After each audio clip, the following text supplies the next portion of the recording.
নতুন astrological coaching centre online প্রাথমিক জ্যোতিষ শিক্ষা ক্লাস নাম্বার 48। ক্লাস হচ্ছে 10ই এপ্রিল 2026, অর্থাৎ সব মিলিয়ে 6। তোমাদের যে কন্ট্যাক্ট নাম্বার সেটি হচ্ছে 6 আর 12, শুক্রবার মিলে 12 = 3। 8টায় ক্লাস শুরু হচ্ছে, অর্থাৎ 8 আর 3 11, চলমান 2। তো বিষয় হচ্ছে দৈনিক, সাপ্তাহিক, মাসিক রাশিফল নির্ণয়। আপনাদের বলেছিলাম যে আমরা 46 নম্বর ক্লাসে, যেহেতু বিংশোত্তরী মহাদশা অন্তর্দশা সাপেক্ষে সম্পূর্ণ জন্মছক বিচার যেটি ছিল, সেটি আমরা মহাদশা বিচার ক্লাস করেছি, এখানে লিখে নিয়েছিলাম। এই টপিকসটা ছিল না, তার জন্য আজকে ক্লাস এটি দিয়ে আমরা শুরু করতে চাচ্ছি। তো দৈনিক, সাপ্তাহিক এবং মাসিকের মধ্যে পার্থক্য কি এবং কিভাবে এটি দেখা হয়। যেমন দেখা যাচ্ছে দৈনিক রাশিফল মানে আপনার রাশি, তাহলে আপনার রাশিফল কেমন, এমনকি ভাগ্যফল প্রত্যাশী যারা আপনাদের কাছে আসবে তাদের তারা কি প্রয়োজনে আসবে, কি জানতে আসবে, এটিও কিন্তু জানা সম্ভব হবে এই দৈনিক রাশিফলের মাধ্যমে। অনেক সময় দেখা যায় এটি হোরারি অ্যাস্ট্রোলজি বা ধরুন আপনার এই যে পাশ্চাত্য জ্যোতিষ যেটি, সেটিরও যেমন প্রয়োগ আমরা করি যে গোচর বিচার, সেই গোচর বিচারের মতোই কিন্তু দৈনিক, সাপ্তাহিক এবং মাসিক রাশিফল। তো দৈনিকের ক্ষেত্রে বিশেষ করে বিশেষ কঠিন কিছু নয়, যে দৈনিকে যে গ্রহগুলো থাকে সেই গ্রহগুলো ওই দিনে একই গৃহেই থাকে। অনেক সময় দেখা যায় যে চন্দ্র এক গৃহ থেকে আরেক গৃহে যায়, এমনকি রবি, সেও কিন্তু এক গৃহ থেকে আরেক গৃহে যায়, বুধও কিন্তু যায়, এমন হতে পারে, বা শুক্রও যায়, দেখা যাচ্ছে অন্যান্য গ্রহও যায়, সেটি খুব যৎসামান্য। দেখা যাচ্ছে বুধ 18 দিনের রাশি চক্র একটা রাশি অতিক্রম করে, তাহলে সেই যদি দেখা যাচ্ছে দুপুর বেলায় বুধ হচ্ছে আপনার রাশি পরিবর্তন করে, তাহলে সকাল থেকে আমরা যদি সূর্যোদয় থেকে পরবর্তী সূর্যোদয় পর্যন্ত একদিন ধরি বাংলা মতে, অথবা রাত্র 12টা থেকে পরদিন রাত্র 12টা পর্যন্ত, 12টার আগ পর্যন্ত যদি একদিন ধরি, তার মধ্যে যদি বুধ গোচরে মীন থেকে মেশে যায়, তাহলে দুটি গৃহের ফলাদেশ কিন্তু দেয়। এমনকি প্রতিটা গ্রহ, বিশেষ করে চন্দ্র ধনুতে রয়েছে, সকাল বেলায় দেখা যাচ্ছে দুপুর বেলায় চন্দ্র মকরে যাচ্ছে, তাহলে চন্দ্র কিন্তু দুটি রাশির উপর দিয়ে পরিভ্রমণ করে, দুটি রাশির ফল কিন্তু দিয়ে থাকে। এমনকি শনির গোচর যদি আপনারা দেখে থাকেন, অনেক সময় পঞ্জিকাতে দেওয়া থাকে শনি, বৃহস্পতি, রাহুর গোচর দেওয়া থাকে, এই তিনটি গ্রহের গোচর দেওয়া থাকে, যে বৃহস্পতি আহ গোচর পরিবর্তন, অমুক অমুক রাশির হচ্ছে শুভ, অমুক অমুক রাশির শুভ, অমুক রাশির চন্দ্র শুদ্ধি তারা শুদ্ধি না থাকায় অশুভ, এই এই ইত্যাদি ইত্যাদি দেওয়া থাকে। তো এই যে শুভটি হয়, সেই সময় থেকে বৃহস্পতির গোচরকালীন সময়, অর্থাৎ যতদিন পর্যন্ত থাকবে ততদিনের একটা ফলাদেশ দেওয়া থাকে। তো এই বৃহস্পতি দেখা যাচ্ছে কোনোদিন বিকাল বেলায়, কোনোদিন দুপুর বেলায়, কোনোদিন সকাল বেলায় সে গোচর পরিবর্তন করছে। তাহলে যদি দৈনিক রাশি ফলে কোনোদিন সকালে পরিবর্তন হয় বা দুপুরে পরিবর্তন হয়, তাহলে কিন্তু দুটি গৃহের ফল দিয়ে থাকে। এটি কিন্তু আমাদের দৈনিক রাশিফলের ক্ষেত্রে মাথায় রাখতে হবে। তারপরে যদি আমরা আসি সাপ্তাহিক, তাহলে সাপ্তাহিক আমাদের মাঝের ঘরটি হচ্ছে সাপ্তাহিক। দেখুন, প্রথম ঘরে লিখেছি দৈনিক, অর্থাৎ 10ই এপ্রিল 2026। সাপ্তাহিক লিখেছি হচ্ছে একই গোচর প্ল্যানেট দিয়ে, সেটি 10 থেকে 16 এপ্রিল। তো এই সপ্তাহে কি হবে, এই সপ্তাহে আমাদের গ্রহগণ কেউ পরিবর্তন হবে কিনা, এটি আগে প্রথম খেয়াল করতে হবে। তো শুক্র কিনা 2 নাম্বার নক্ষত্রে আছে, শুক্র এক ঘরে 28 দিন থাকে, তাহলে 7 দিনের মধ্যে শুক্র কিন্তু বৃষে আসবে না। বৃহস্পতি 7 নাম্বার নক্ষত্রে আছে, বৃহস্পতি দীর্ঘস্থায়ী গ্রহ, সেও কিন্তু ঘর পরিবর্তন করবে না। কেতু 11 নম্বর নক্ষত্রে আছে, 10-এ যাবে, তারপর ঘর পরিবর্তন করবে, মানে কেতু এই সপ্তাহে গৃহ পরিবেশ ও মানে পরিবর্তন করছে না। চন্দ্র কি করছে, চন্দ্র 20 নম্বর নক্ষত্রে আছে, 1 সপ্তাহ সমান 7 দিন, তাহলে 7 দিনে চন্দ্র 2.25 দিনে এক ঘর অতিক্রম করে, তাহলে সেটি যদি 20 নম্বরে থাকে, 20 নম্বর থেকে 21 নম্বরে যাবে আর একদিনে, তারপরে 22, 23, 24, 25, মানে 20 থেকে 26 পর্যন্ত নক্ষত্রে যাবে, অর্থাৎ 26 নাম্বার নক্ষত্রে যখন যাবে তখন কিন্তু সে মীন রাশি পর্যন্ত যাবে। তাহলে চন্দ্র ধনু মকর কুম্ভ মীন রাশি পর্যন্ত সে পরিভ্রমণ করবে এই সপ্তাহের মধ্যে। তাহলে এই সপ্তাহে যদি চন্দ্র 4টি গৃহের ভিতর দিয়ে উপর দিয়ে যদি পরিভ্রমণ করে, তাহলে সেই করাকালীন সময়, যেমন এই সপ্তাহের শুরুর দিনে বৃহস্পতি দৃষ্ট, সপ্তাহের যেদিন দ্বিতীয় দিন যখন পড়বে তখন এখানে কোনো গ্রহের দৃষ্টি নেই, মকরের উপর দিয়ে 3টি নক্ষত্রের উপর দিয়ে পরিভ্রমণ করবে। একটু ভালো করে বোঝার চেষ্টা করেন, এটি কিন্তু জীবনের ভিত, মানে ওই যে বললাম যে ভাগ্যফল প্রত্যাশীরও ভাগ্য, এখান থেকে সে কি জন্য আসছে সেটি বের করা যাবে। কিভাবে যাবে সেটি আপনাদের দেখানোর চেষ্টা করব। তো তারপর যখন চন্দ্র কুম্ভ রাশির উপর দিয়ে যাবে রাহুকে সঙ্গে নিয়ে সে যাবে, তাহলে রাহুকে সঙ্গে নিয়ে যাবে, এদিকে রবির যেহেতু সমসপ্তমের ডাইনে আছে, আমার ডাইনে যেহেতু আছে তাহলে কৃষ্ণপক্ষের রবি, তাহলে কৃষ্ণপক্ষের রবি রাহু যুক্ত হবে, রাহুর উপর দিয়ে এমনকি কুম্ভের যে নক্ষত্রগুলো আছে তার উপর দিয়ে সে যাবে। সর্বশেষ গিয়ে সে 26 নাম্বার নক্ষত্রে অর্থাৎ শনির নক্ষত্রে গিয়ে শেষ করবে। শনির নক্ষত্রে শেষ করবে কিনা সেটি একটু আমরা দেখে নেই, যে 16ই এপ্রিল কি হবে। 16ই এপ্রিল চন্দ্র কোথায় যাবে? 16ই এপ্রিল চন্দ্র, হ্যাঁ, মীন রাশিতে, এদিন উত্তর ভাদ্রপদ নক্ষত্র, তার মানে পূর্ব ভাদ্রপদ উত্তর, হ্যাঁ, 26 নাম্বার নক্ষত্রে সে যাবে। তাহলে এই কয়টি গৃহে কিন্তু চন্দ্র ধনু মকর কুম্ভ এবং মীন রাশির উপর দিয়ে পরিভ্রমণ করবে। রাহু কি হবে? রাহু কিন্তু যেখানে রয়েছে সেখানেই থাকবে, এমনকি সে কোনো নক্ষত্র পরিবর্তন করবে কিনা, করবে না। এটি আমরা গোচরের পঞ্জিকা দেখে নেব যে এটি করবে না এখন। তারপরে হচ্ছে আমার আসবে রবি। রবি কিন্তু সে 27 নাম্বার নক্ষত্রে আছে, অবশ্যই সে এই গৃহে আসবে। কেন আসবে? কারণ 15ই এপ্রিল হচ্ছে পয়লা বৈশাখ, বৈশাখ মাসে রবি মেষ রাশিতে, এটা আমরা জানি, জ্যৈষ্ঠে বৃষে, আষাঢ়ে মিথুনে, অর্থাৎ সৌর মাস অনুযায়ী রবি পরিভ্রমণ করে। তাহলে রবি কিনা সে আমাদের মিন থেকে মেষে যাবে। তাহলে মিনে যখন আছে তখন রাহু দৃষ্ট আছে, মেষে যখন যাবে তখন রবি শুক্র যুক্ত হবে। তাহলে শুক্রযুক্ত রবি মানে শুক্রের দুটো শত্রু, তাহলে শত্রুর কোলের যাবে। এখানে রাহু দৃষ্ট হয়েছে রবি, মানে রাহু দ্বারা পীড়িত হয়েছে, আর এখানে গেলে শুক্র দ্বারা পীড়িত হবে। তাতে কি আদৌ সূর্যের কিছু যাবে আসবে? সেটিও কিন্তু বুঝতে হবে। যে সূর্য, পার্থসারথী দে, একটু মিউট করতে হবে। তো ধরেন আহ, রবির দুটি শত্রু, একটি ওই শুক্রের দুটো শত্রু, একটি হচ্ছে রবি আর চন্দ্র। তো যেহেতু শুক্রের শত্রু রবিকে মনে করলো, কিন্তু রবি উদিত হলে তো জগৎ আলোকিত হবে, শুক্র উদিত হলে তো আর আলোকিত হবে না, এটি কিন্তু বুঝতে হবে। কিন্তু রবি, মীন রাশি থেকে রাহুদৃষ্ট রবি, শনিযুক্ত রবি যখন তার তুঙ্গ গৃহে যাবে এবং তুঙ্গ ডিগ্রির প্রথম পর্যায়ে যখন প্রবেশ করবে, তখন কি রবির পাওয়ার বেশি থাকবে নাকি শুক্রের পাওয়ার বেশি থাকবে, এটি কিন্তু বুঝতে হবে। পরবর্তীতে কি হচ্ছে, বুধ 25 নাম্বার নক্ষত্র মানে বুধ পরিবর্তন করছে না, শনি 26 নাম্বার মানে পরিবর্তন করছে না, মঙ্গলও 26 নাম্বার মানে সে পরিবর্তন করছে না।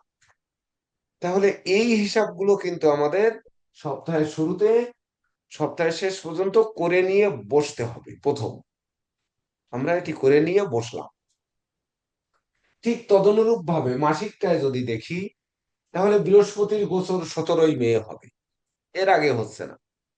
দেখেন 17ই মে মনে হয় পঞ্জিকায় বৃহস্পতির গোচর দেওয়া আছে, 17ই মে। 17 মে স্যার। ঠিক তো? 17ই মে। আপনি আরেকদিন বলছিলেন, আপনি বলছিলেন 17 মে। হ্যাঁ, বলেছিলাম, সেটি তো আর না, 17ই মে তো না, 16, 17, উম না 17, ও কোনটা দেখতেছি, হ্যাঁ 33ই তো দেখতেছি। 33-এর কোথায় বৃহস্পতির গোচর কোথায়?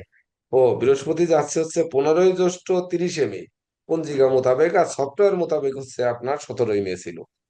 তো 25-এ জ্যৈষ্ঠ যাচ্ছে, তার মানে আমার 1 মাসের মধ্যে বৈশাখ মাসের যেহেতু আমরা মাসিক রাশিফল দেখব, তাহলে এটি কিন্তু যাচ্ছে না। আমার বৃহস্পতি কিন্তু গৃহ পরিবর্তন করছে না, এটি বুঝতে হবে।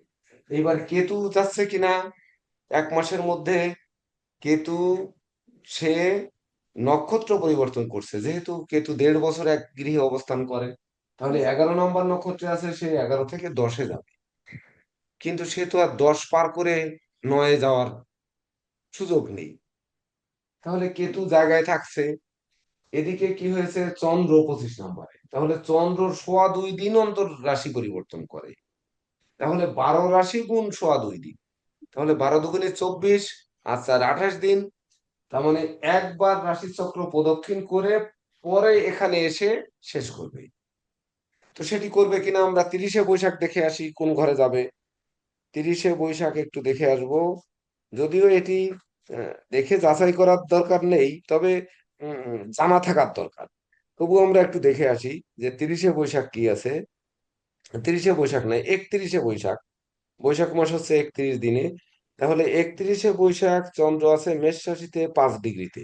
তার মানে ও যে মেষ রাশি 5 ডিগ্রি, মানে অশ্বিনী নক্ষত্র পর্যন্ত আসবে। তাহলে চন্দ্র একবার রাশিচক্র প্রদক্ষিণ করে পরবর্তীতে আমাদের মেষ রাশিতে, অর্থাৎ আরো 2টি গৃহ পরিবর্তন করছে, এটি মাথায় রাখতে হবে। রাহু কোনো গোচর পরিবর্তন করছে না এই মাসে, বৈশাখ মাসে করছে না। মঙ্গল 26 ডিগ্রিতে আছে, তাহলে মঙ্গল কি যাবে? ওই 26 নম্বর নক্ষত্রে আছে, মঙ্গল কি যেতে পারে? যেতে পারে। হ্যাঁ স্যার, মঙ্গল তো 26 ডিগ্রি হইলে তো 45 দিনে, তার 60 ডিগ্রি আছে, 60 ডিগ্রি তো করতে কদিন লাগবে? 60 ডিগ্রি করতে তো ধরেন না 7 দিন লাগবে, 6 দিন লাগবে। 26 ডিগ্রি না, ওটা 26 কিন্তু নক্ষত্র। ও, 26 মঙ্গল নাম্বার নক্ষত্র। 45 দিনে আছে হচ্ছে আপনার, ওই 45, সরি, মঙ্গলে 45 দিন এক গৃহে অবস্থান করে, 7 ডিগ্রি দিয়ে যাত্রা শুরু করেছে। পয়লা 60 ডিগ্রি বৈশাখে হইলে, এসে 7 ডিগ্রি থেকে যাত্রা শুরু করেছে। 60 ডিগ্রি হইলে তাহলে স্যার আর বিশ তো ডিগ্রি যাবে না। যাবে তাহলে না, স্যার থাকবে, যাবে না স্যার। যাবে যাবে না। না। কারণ 20 ডিগ্রি হচ্ছে 1 মাসে অতিক্রম করবে। তাহলে মঙ্গল কিন্তু সে 0, 1, হ্যাঁ, 31শে বৈশাখে কিন্তু মঙ্গল মেষ রাশির 1 ডিগ্রিতে আসছে, এক আছে। মঙ্গল আসতেছে 31শে বৈশাখে 0 ডিগ্রি 1 মিনিট 1 সেকেন্ড, কি, 0 রাশি 1 ডিগ্রি 1 মিনিট 47 সেকেন্ডে 1 নম্বর নক্ষত্রে দেওয়া আছে, দেখুন 31শে বৈশাখ। তারপরে হচ্ছে বুধ। বুধ 26 নম্বর নক্ষত্রে আছে, সে অবশ্যই সে মেসে আসবে। শনি 26 নম্বর নক্ষত্র থেকে সে নড়বে না, কারণ শনি 2.5 বছর এক গৃহে অবস্থান করে, সে তার ঘরেই থাকবে। এবার রবি কি হবে? রবি মেসে আছে 1 নম্বর নক্ষত্রে, রবি কিন্তু যাবে। কেন যাবে? যে ওই যে সৌর মাস কিন্তু একদিন আগে শেষ হয়ে যায়, প্রায় দেখা যায়। এখানে কিন্তু আপনাদের একটু বুঝে আসতে হবে যে চন্দ্র গতে রবি, গতে মেষে চন্দ্র মিনে, উম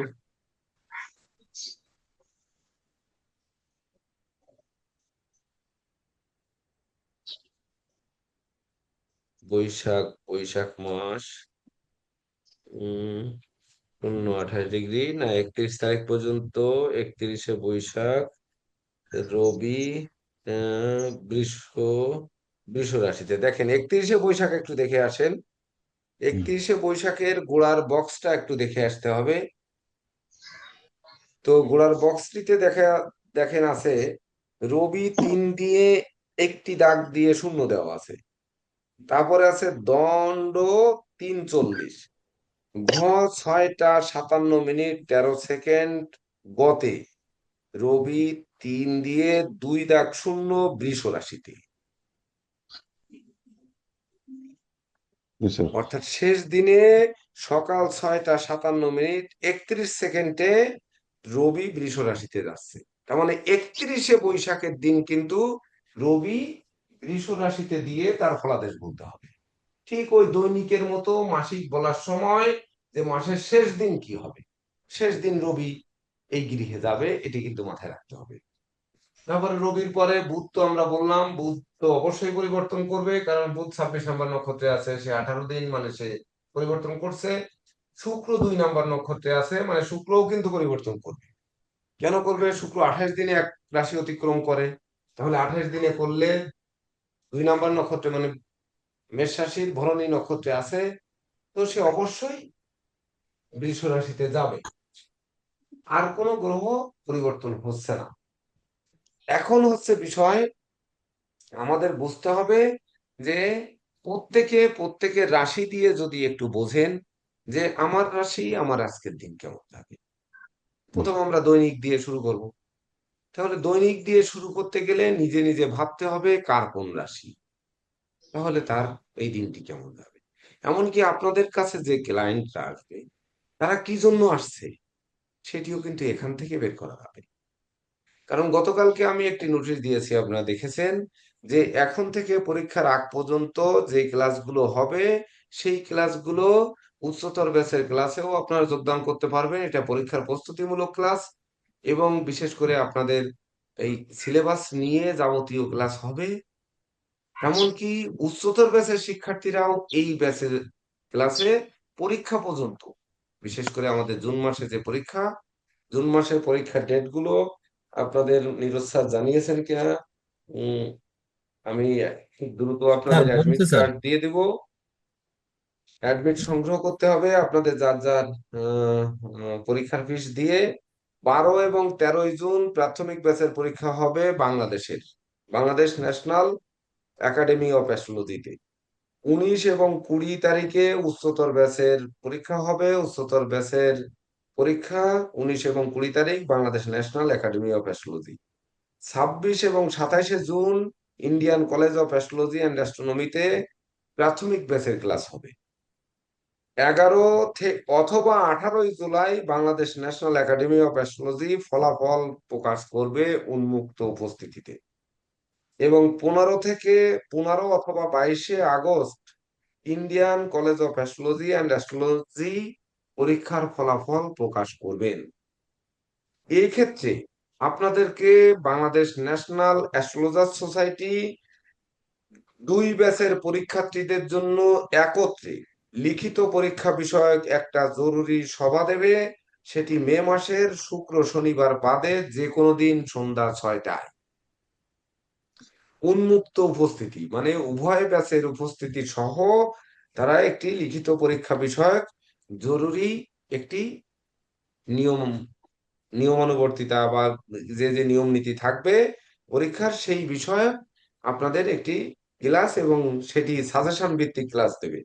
এবং মৌখিক পরীক্ষা জন্য উভয় ব্যাচের সে পরীক্ষার্থীদের উপস্থিতিতে 2 ব্যাচ একসঙ্গে সন্ধ্যা 6টায় যে কোনো দিন একটি মৌখিক পরীক্ষার জন্য, সেটিও বাংলাদেশ ন্যাশনাল সোলজার সোসাইটি আপনাদের একটি ক্লাস আপনাদেরকে উপহার দেবে, যাতে আপনাদের পরীক্ষা আপনারা ভালো করতে পারেন। সেক্ষেত্রে সার্বিক সহযোগিতা করবে। তো আপনারা নোটিশ পেয়েছেন, আপনারা সবাই নীরজ স্যারের সাথে যোগাযোগ করবেন। যার ছবি প্লাস যার কমপ্লিট হবে সে সঙ্গে সঙ্গে অ্যাডমিট কার্ড বুঝে নেবেন। আর আপনাদের কিছু সাজেশন আমরা আগামী সপ্তাহের মধ্যে দেওয়ার চেষ্টা করব, মানে এই সপ্তাহের মধ্যে দেওয়ার চেষ্টা করব।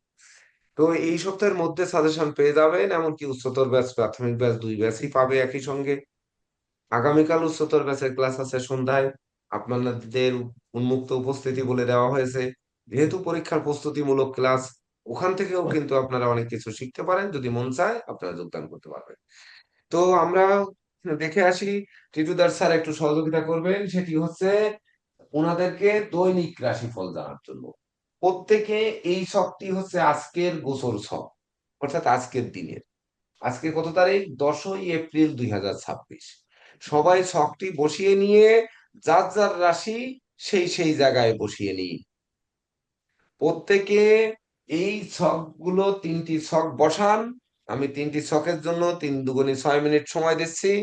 এই 6 মিনিটের মধ্যে আপনারা ছকটি বসিয়ে যার যার রাশি সেই রাশির ঘরে এভাবে চিহ্নিত করুন যে আপনার রাশি আপনারা জানেন, ধরেন যার মেষ রাশি, এভাবে চিহ্নিত করুন যে আপনি মেষ রাশি। এইবার মেষ রাশি থেকে 1 2 3 এইভাবে নাম্বার দেবেন। যার বৃষ রাশি থেকে নাম্বার দেবেন, যার মিথুন রাশি সেই অনুযায়ী নাম্বার দিয়ে রাখুন। তাহলে আপনাকে যখন আপনারা চিনতে পারবেন, তখন কিন্তু আপনাদের ভাগ্যফল প্রত্যাশীদেরও চিনতে পারবেন। মানে স্যার নিজের রাশিকেই লগ্ন ধরবো নাকি?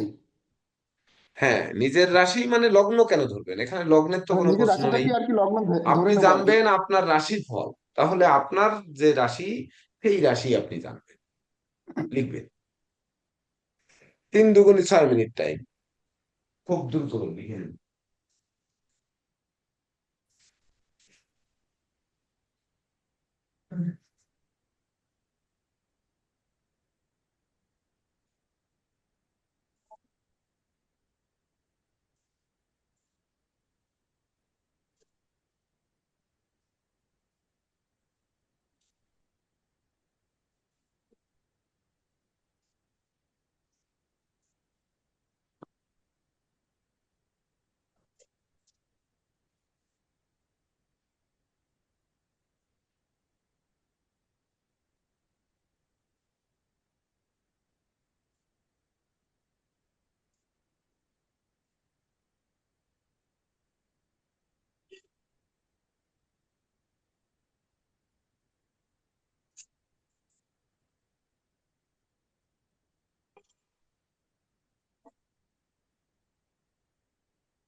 নমস্কার সুমনদা, ভালো আছেন নি?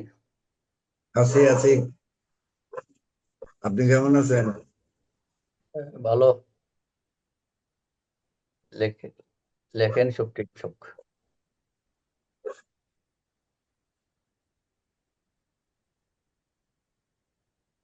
স্যার মিউট করেন, ব্ল্যাকবোর্ড দেখা যায় না।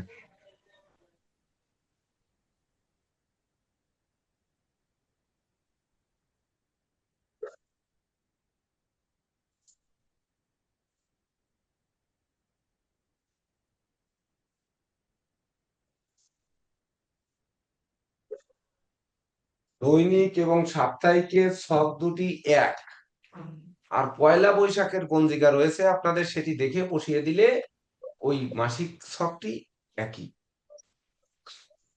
দ্রুত বসান, আমাদের সময় কম। ও স্যার, এটা তো বসাই আপনি শখ দেখে আগে বসায় রাখছি স্যার।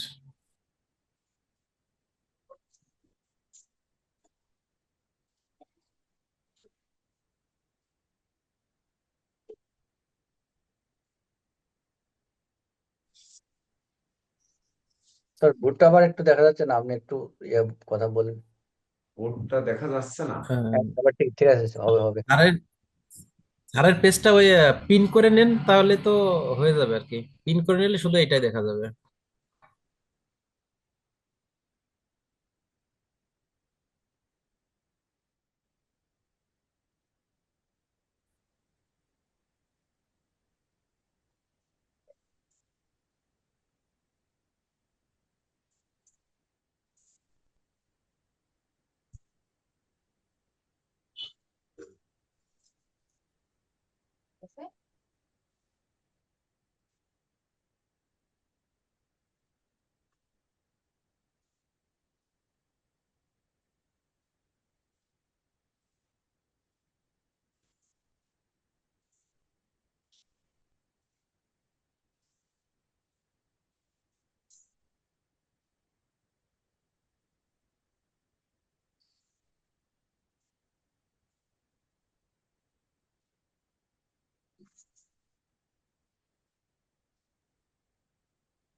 স্যার কি বললেন আপনি স্যার পয়লা বৈশাখের মাসিক ইয়াটা পয়লা বৈশাখের নক্ষত্র গ্রহটি বসে নিলেই চলবে? এটা আচ্ছা, ঠিক আছে, ঠিক পয়লা আছে। বৈশাখ 1433-এর ছকটি হচ্ছে এই বসানো। হয়নি? আপনাদের 6 মিনিট হয়ে গেছে, তো 6 মিনিট তো লাগার কথা না 3টি ছক বসাতে। স্যার হয়ে গেছে আমাদের। হয়েছে স্যার। স্টার্ট দেখুন, করেন। এই যে তাড়াহুড়া করার উদ্দেশ্য হচ্ছে আপনাদের পরীক্ষার সময় কিন্তু 2 ঘন্টা থাকবে। এখন থেকে যে ক্লাসগুলো হবে, আপনাদের ক্লাস বাকি আছে, যেমন জটক বিচারের ক্লাসটি আমি দিতে চাচ্ছি, যে উচ্চতর এবং প্রাথমিক উভয় ব্যাচের সম্মিলিত ভাবে, যার জন্য গতকালকে রাত্রে আপনাদের নোটিশ দেওয়া হয়েছে। তো সেটি আমরা বিবেচনা করব যে রাত্রে ক্লাসে যদি উচ্চতরে কেউ যোগদান করে তাহলে ওই ক্লাসটি দিব। আমাদের উচ্চতর ব্যাচের অনেকেই জটক বিচারটা এখনো পরিপূর্ণ প্র্যাকটিস করতে পারেনি। তাছাড়া ধরেন এখন যে ক্লাসগুলো রয়েছে, ফলিত জ্যোতিষ, হস্তরেখা সমন্বয়ে 2টি ক্লাস জেকে দেব স্যার করেছেন। নবগ্রহের যে ধাতু, মূল, রত্নপাথর পরিচয়, কার্যপদ্ধতি, এই কার্যপদ্ধতি খুবই জটিল ক্লাস। এমনকি এটির উপর নির্ভর করবে আপনাদের ভবিষ্যৎ। তারপর চিকিৎসায় জ্যোতিষ 2টি ক্লাস রয়েছে। তাহলে রোগ নির্ণয় এবং সেই রোগ থেকে মুক্তির জন্য যে প্রেডিকশন করবেন, সেটি কিন্তু অবশ্যই গুরুত্বপূর্ণ ক্লাস। এবং প্রতিকারের রত্নপাথর নির্ণয় ব্যবহার, এটিও কিন্তু গুরুত্বপূর্ণ।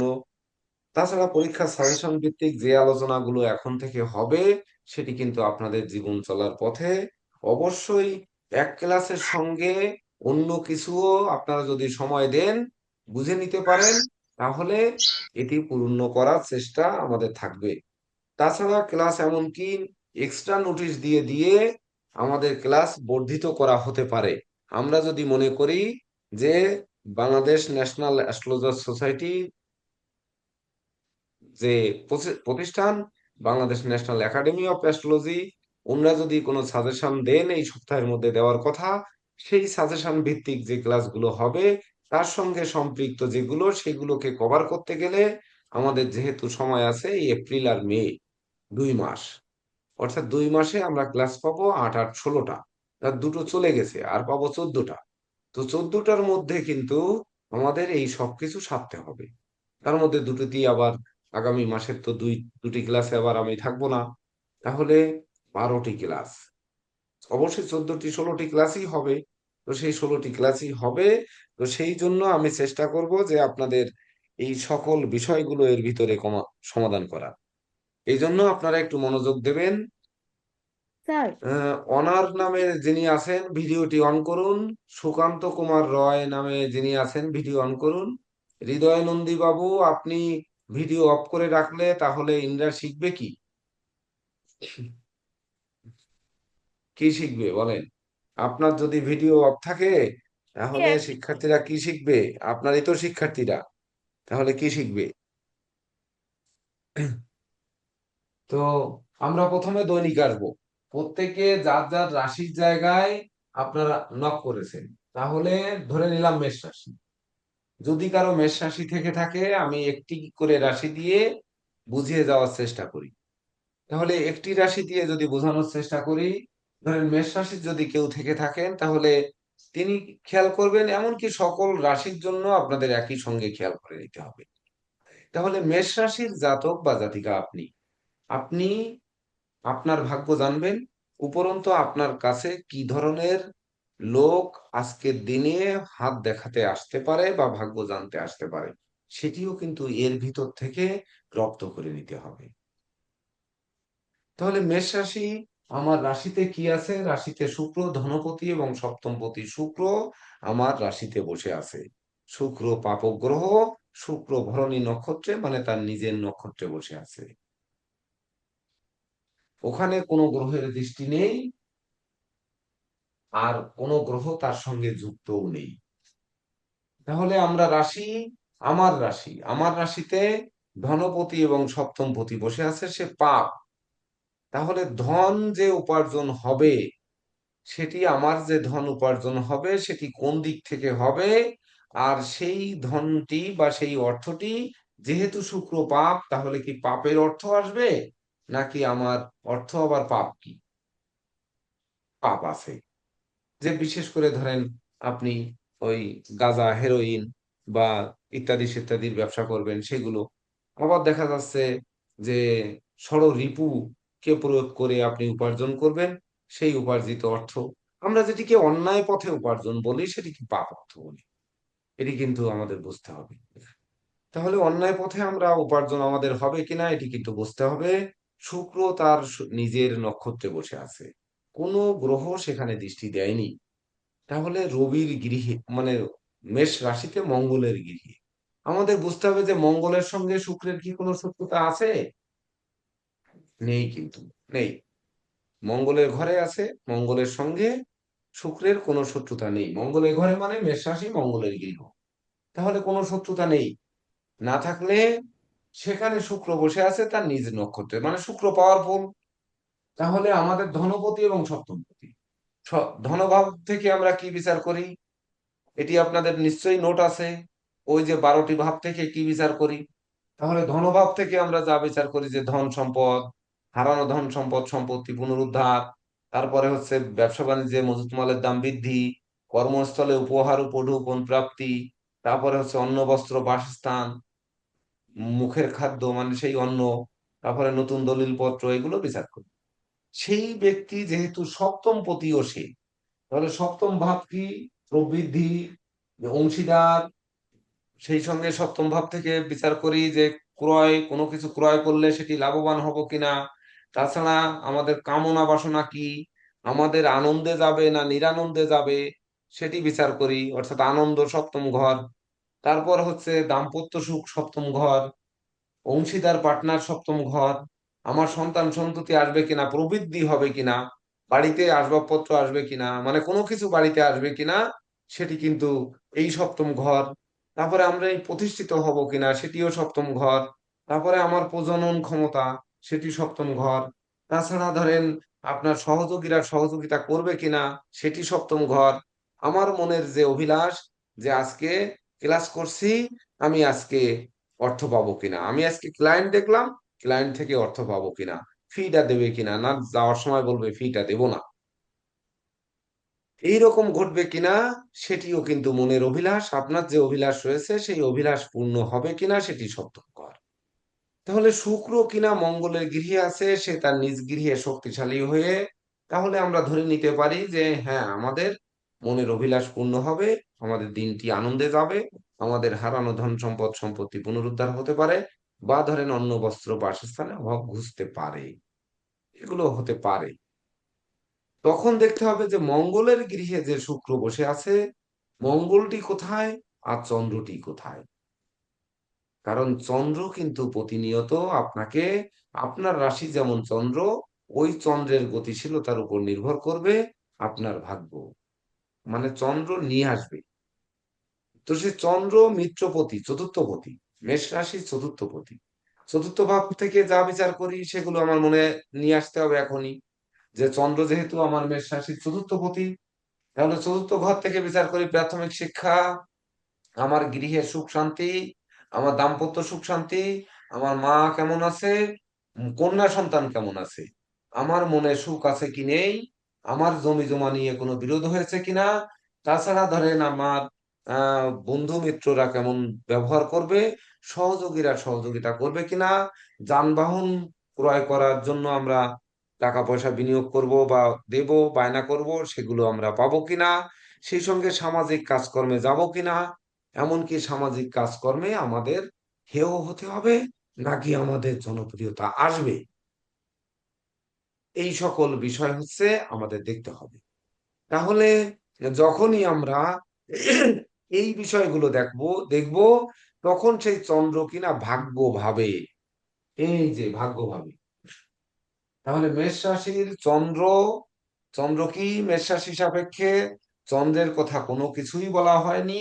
সে মিত্রপতি ভাগ্যভাবে বৃহস্পতির গৃহে অবস্থান করে বৃহস্পতি দৃষ্টি দিয়ে যোগ যুক্ত করেছে, এমনকি শনিরও দশম দৃষ্টি আছে।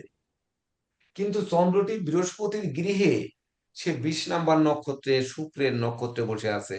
তাহলে শুক্র আর চন্দ্রের কি যোগ যুক্ত হয়েছে না? যেটি বলেছি যে লেপ সেলাই করার মতো উপর থেকে যোগযুক্ত না হলে নিচের থেকে যোগযুক্ত হয়েছে কিনা। তাহলে 20 নাম্বার নক্ষত্র মানে শুক্রের নক্ষত্রে চন্দ্র রয়েছে ভাগ্যভাবে, কিন্তু বৃহস্পতির গৃহে, বৃহস্পতির সঙ্গে শুক্রের কিন্তু একটা গুরু আর দৈত্যের একটা ব্যাপার স্যাপার রয়ে গেছে। তথাপিও শুক্র শান্তির কারক। তাহলে আমাদের বুঝতে হবে যে ভাগ্যভাবে চন্দ্র সেই শুক্রের নক্ষত্রে, নক্ষত্রে আমার রাশিতে শুক্র তার নিজের নক্ষত্রে বসে আছে। তাহলে শুক্র কি দেবে? সুখ, শান্তি, ধন, ঐশ্বর্য তো দেবেই। এমনকি নবম ভাব থেকে যেটি আমরা বিচার করি, ধর্ম, গুরুগিরি, শিক্ষকতা, গুরু কৃপা, গুরু আশীর্বাদ, সেই সঙ্গে ধর্মীয় প্রচার, তারপরে হচ্ছে উচ্চশিক্ষা, এমনকি বিদেশ ভ্রমণও কিন্তু নবম ঘর থেকে বিচার করি। পূর্ব জন্মও কিন্তু বিচার করি, ভাগ্য কিন্তু বিচার করি। তাহলে সেই ভাগ্যের অধিপতি বৃহস্পতি, মেষ লগ্ন সাপেক্ষে বা মেষ রাশির জন্য বৃহস্পতি শুভ কারক গ্রহ। সেই বৃহস্পতি তৃতীয় ভাবে থেকে দৃষ্টি দিয়েছে। তৃতীয় ভাবে 7 নাম্বার নক্ষত্র মানে তার নিজের নক্ষত্রে, বৃহস্পতির নক্ষত্রে বসে থেকে সে চন্দ্রকে দৃষ্টি দিয়ে চন্দ্রকে প্রভাবান্বিত করেছে। চন্দ্রের মধ্যে যে কাম ক্রোধ লোভ ছিল, মানে শুক্রের নক্ষত্রে থাকার কারণে সে যে কামনার বীজ বপন করেছিল, সেটি বৃহস্পতি দৃষ্টি দিয়ে তার কামনার বীজকে নিষ্ক্রিয় করেছে। তাহলে কামনার বীজকে যদি নিষ্ক্রিয় করে, তাহলে আমরা কি, আমাদের কামনা যদি দূর হয়, তাহলে আমরা পজিটিভ রেজাল্টটাই কিন্তু পাবো। তখন নবম ভাবে চন্দ্র পরিবহন করছে, ভাগ্য লক্ষ্মী আসবে, ভাগ্যের নির্মম পরিহাস দূর হবে, এমনকি ধৈর্যের সাথে সকল কিছু মোকাবেলা করব। ধৈর্য কেন? সেটি হচ্ছে তৃতীয় বৃহস্পতি। তৃতীয় আমার বৃহস্পতি বসে রয়েছে, তৃতীয় ঘর থেকে ধৈর্য, সাহস, মনোবল, জনবল, নেতৃত্ব, কর্তৃত্ব, শ্রেষ্ঠত্ব এগুলো বিচার করি। তো তাছাড়া শত্রু বিরোধী পক্ষ, শ্রমিক, কর্মচারী, দাস দাসী, মিত্র ভিত্র এগুলো বিচার করি। সেই অনুযায়ী কিন্তু আমাদের অবশ্যই এই নবমে চন্দ্র আমাদের এই সকল বিষয়গুলো ধৈর্যের সাথে মোকাবেলা করতে সক্ষম করবে। এখন একটি বিষয় বলেছিলাম যে মেষ রাশির আমাদের কাছে তাহলে কোন ধরনের লোকগুলো আসবে। আমি চেম্বারে বসে আছি বা আপনারা বসে আছেন, আপনারা মেষ রাশির লোক। আজকের দিনে যাদের সঙ্গে দেখা হবে তারা কি ধরনের বিষয় নিয়ে আসতে পারে, এর ভিতর থেকে আপনারা কিছুটা আঁচ করতে পারলেও পরিপূর্ণরূপে আঁচ করতে পারেননি। তখন কিন্তু বুঝতে হবে যে যানরা ইন্ডিয়াতে বসে আছেন তানরা মকরে বসে আছেন, যানরা বাংলাদেশে বসে আছেন তারা বৃশ্চিকে বসে আছেন। তাহলে আপনার রাশি মেষ, আপনি বাংলাদেশে যারা আছেন তারা বৃশ্চিকে বসে আছেন। এইবার বৃশ্চিকের ঘনভাবে চন্দ্র বসে আছে। এটি একটু কঠিন হয়ে যাবে, যার যার জায়গায় দেখেন এটা একটু কঠিন হয়ে যাবে আপনাদের, এটা একটু পরে বুঝুন। তো ধরুন আমি মেষে বসে আছি, আমার কাছে এই লোকজন আসবে, তাহলে ভাগ্যভাবে চন্দ্র, ভাগ্য যাতে আমার উন্নয়ন হয় সেজন্যই আমার কাছে আসবে। এমনকি বিবাহের আলোচনা নিয়ে আসবে বা এমন কোনো পাত্রী আসবে আমাদের যারা অবিবাহিত আছেন তাদের পছন্দ হয়ে যাবে, বা ধরুন যারা আহ, মানে যার যে চাওয়া পাওয়া সেটি অনেকাংশে পূর্ণ হবে ধরেন। তো সেক্ষেত্রে আমরা কি দেখব যে আমাদের মেষ রাশি মঙ্গলের ক্ষেত্র, তাহলে মঙ্গলের ক্ষেত্রে মঙ্গল কিনা দ্বাদশে ব্যস্ত হয়েছে। মঙ্গল মেষ রাশির ক্ষেত্রে মঙ্গলের কথা কিছুই বলা হয়নি। সে যে গৃহে থাকবে সেই গৃহকে অলংকৃত অথবা কলঙ্কিত করবে। তাহলে সে রাহুদিষ্ট হয়ে মঙ্গল কিন্তু পিষ্ট হয়েছে, এটি বুঝতে হবে। মঙ্গল 26 নাম্বার নক্ষত্রে, সে উত্তর ভাদ্রপদ নক্ষত্রে অর্থাৎ শনির নক্ষত্রে বসে আছে, আর শনিকে সঙ্গে নিয়ে। তাহলে শনির শত্রু রবিচন্দ্র মঙ্গল, এটা আমরা জানি। তাহলে শনির সঙ্গে শত্রু নক্ষত্রে কে সঙ্গে নিয়ে শত্রু বসে আছে। তাহলে শত্রু তো আর শনি তো নিশ্চয়ই ছাড় দেবে না। গ্রহ কে উপরে কে নিচে এটি তো আপনারা বিচার করা শিখেছেন, সেটি নিয়ে একটু অনুধাবন করতে হবে। সেখানে কিনা রাহুর দ্বাদশ দৃষ্টি পড়েছে, এই যে দ্বাদশ দৃষ্টি পড়েছে। তাহলে শনি মঙ্গলকে শান্ত হতে রাহু সিগন্যাল দিয়ে দিচ্ছে অলরেডি। রাহু 24 নাম্বার নক্ষত্রে আছে, মানে সে রাহুর নক্ষত্রে আনন্দময় রাহু, তার মূল ত্রিকোণস্থ রাহু, সে দৃষ্টি দিয়ে মারামারি লাঠালাঠি করে শনি মঙ্গলকে ধ্বংস করেনি, বরং বলেছে তুমি শান্ত হও।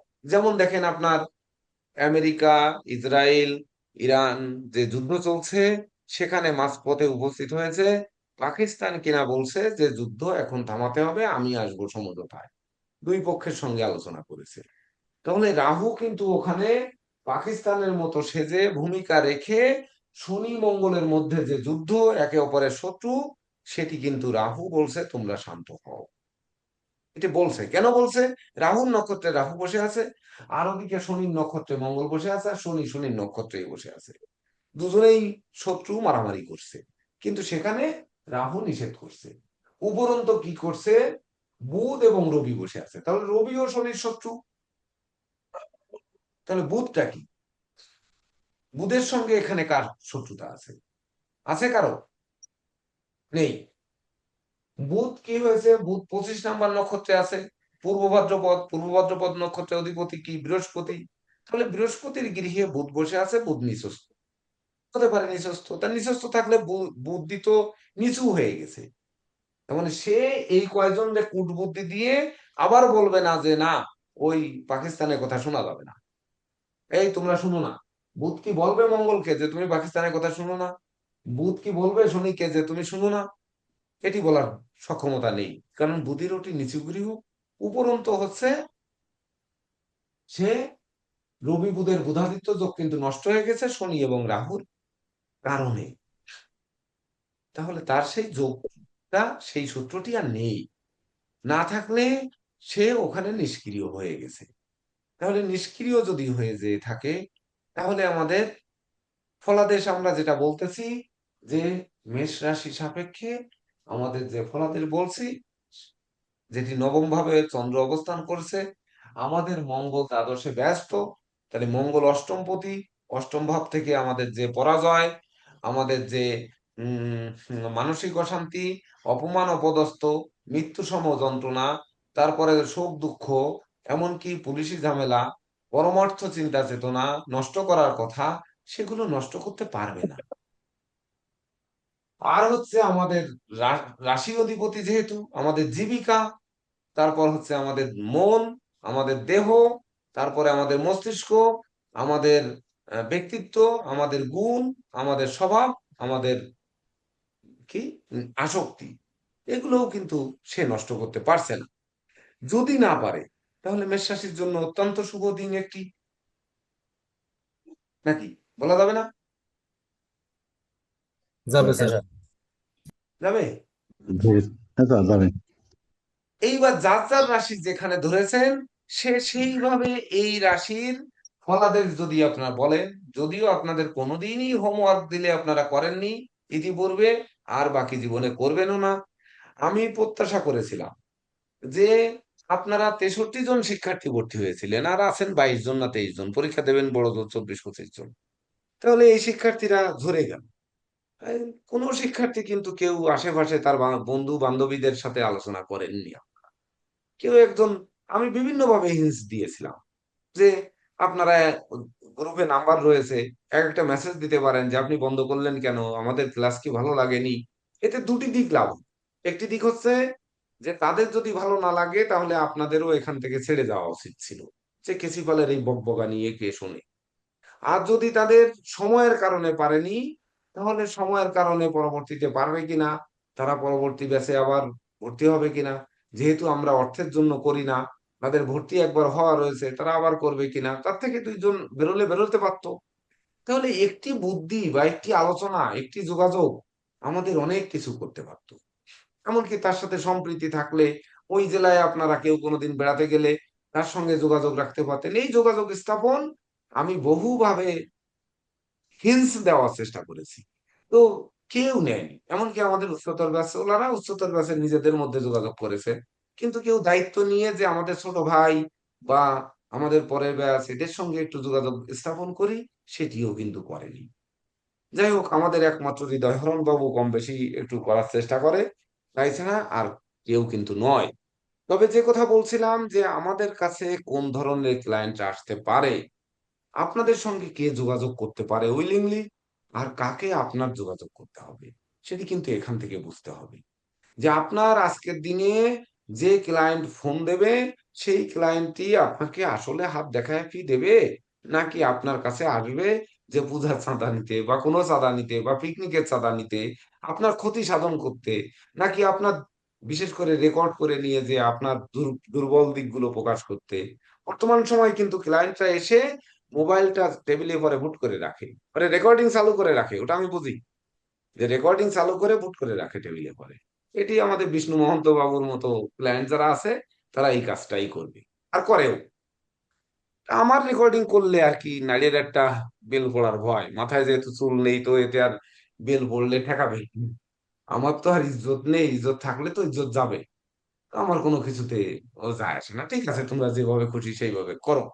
কেউ হয়তো বলে নেয় যে আমি একটু রেকর্ড করি, আর যে বলে না সে এমনি রাখে, আবার পকেটে মোবাইল রাখে, তাও রেকর্ড চালু করে রাখে।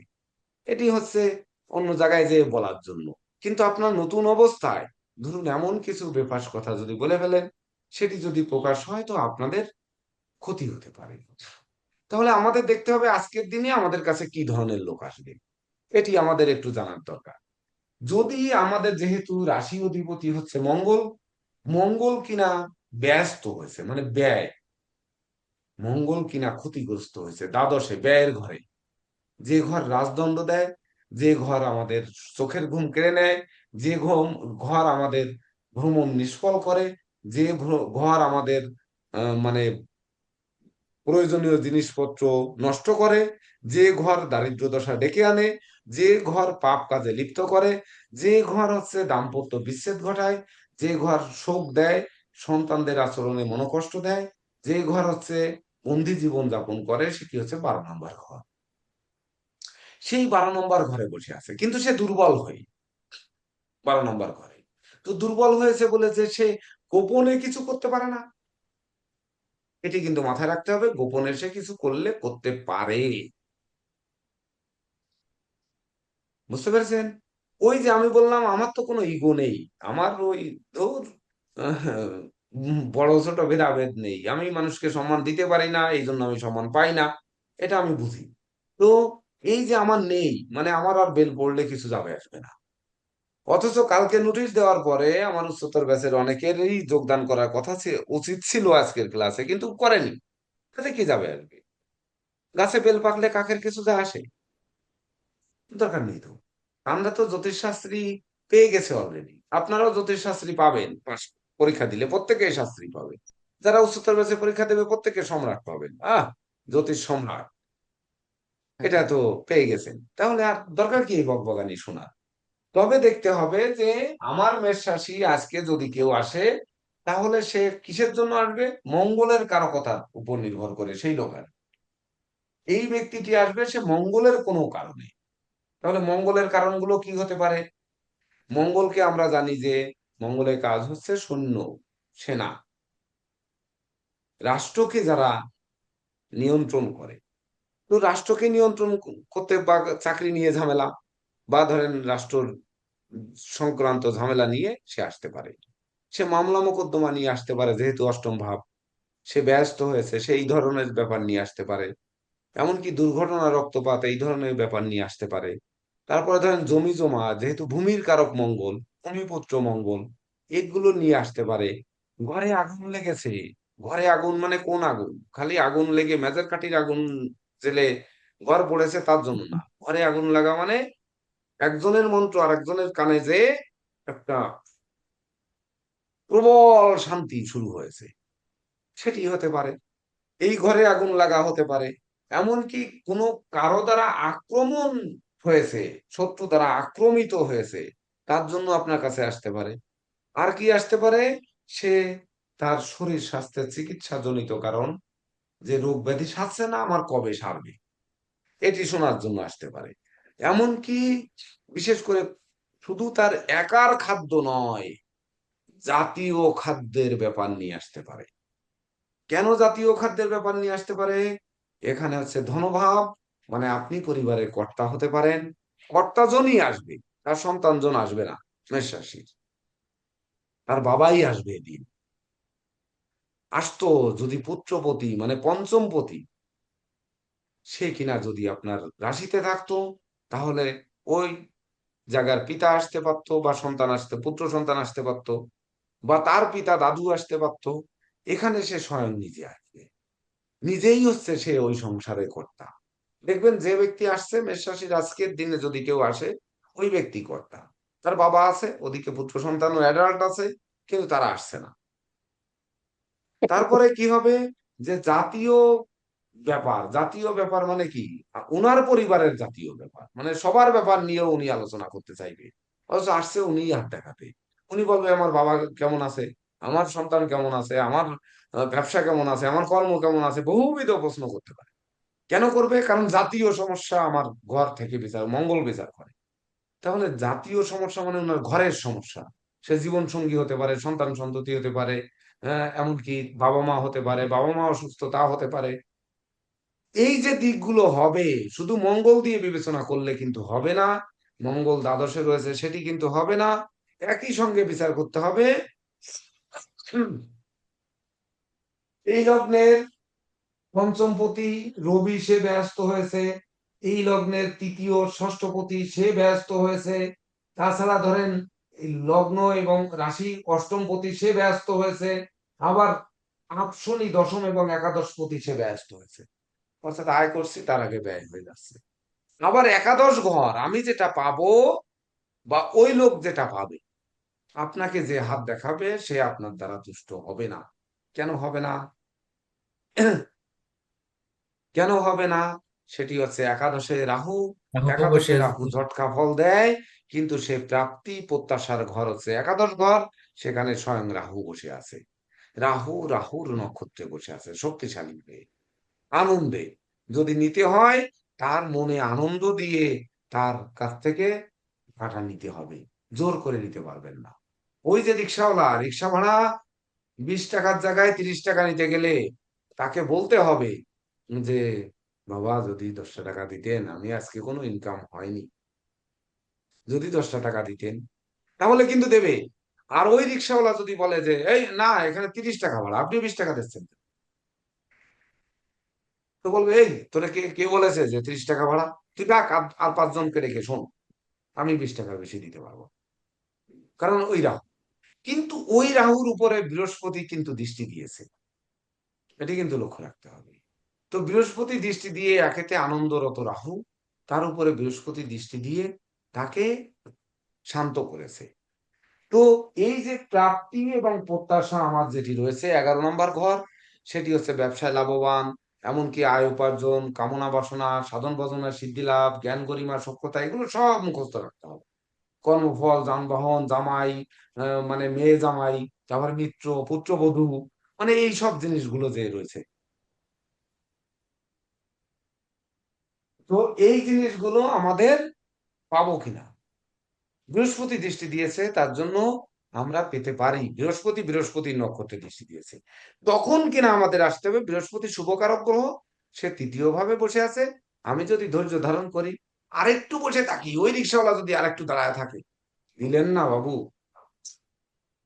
আর মনে হয় আমি ভাড়া পাবো না, আমার আর রিক্সায় আজকে চার্জ নেই, শরীরটা খারাপ লাগছে, যদি আপনি একটু দিতেন, আমার 1 কেজি চালের পয়সা হয়ে যেত। আপনি 10টা টাকা দিলে, কোনো লোক না দিয়ে পারে, কিন্তু জোর করে হলে আর সম্ভব নয়, এটি বুঝতে হবে। এভাবে প্রত্যেকের রাশি অনুপাতে যে এই 12টি রাশি, ধরেন আমি একটি রাশি এত সময় ধরে বলতেছি, তাহলে 12টি রাশি কোন সময় বলবো, এটিও একটি বিষয়। তো 12টি রাশি বলা লাগবে না, আপনাদের কিন্তু অনুধাবন করে বের করতে হবে যে আমার যদি কর্কট হয়, আমার যদি মিথুন হয়, আমার বৃষ হয়, তাহলে আমার এইভাবে যদি আমি প্রয়োগ করি, তাহলে আমরা বের করতে পারবো।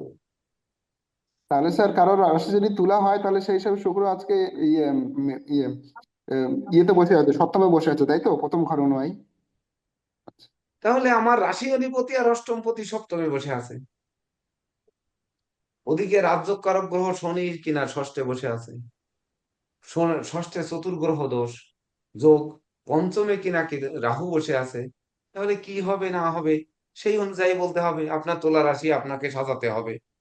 তাহলে এভাবে যদি একটি রাশি, মানে আজকের দিনের পরে আপনার ধরেন মেষ রাশি, আপনার সন্তানের সিংহ রাশি, আপনার আর এক সন্তানের কন্যা রাশি, আপনার ওয়াইফের দেখা যাচ্ছে মিথুন রাশি, আবার দেখা যাচ্ছে আপনার বাবার হচ্ছে কুম্ভ রাশি, আপনার পরিবারেই রয়েছে হয়তো 9টা 10টা রাশি, আর দুটি একটু বন্ধু বান্ধবের মধ্য দিয়ে নিয়ে নিলেন, তাহলে নিয়ে আপনারা এটি বিচার করতে পারেন। অর্পিতা ব্যানার্জি ম্যাডাম, জি স্যার। আপনি আছেন? জি স্যার। আমাদের দেশে লেডিস অ্যাস্ট্রোলজারের ঘাটতি রয়েছে, এমনকি আপনি একজন খুব বিশেষ করে বাকপটু মানুষ, এবং আপনার ফেসবুকে অ্যাক্টিভিটিস যেটি দেখি সেটি আপনি অবশ্যই মনোরঞ্জন করার মতো সক্ষমতা আপনার রয়েছে।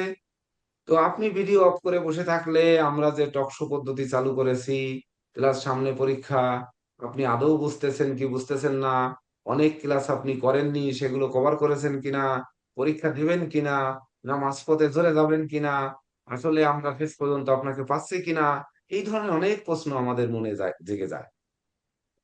স্যার পরীক্ষা দিব স্যার, আমার মাঝখানে এক্সাম ছিল বলে বাদ পড়ে গেছিল ক্লাসগুলা। আচ্ছা আচ্ছা।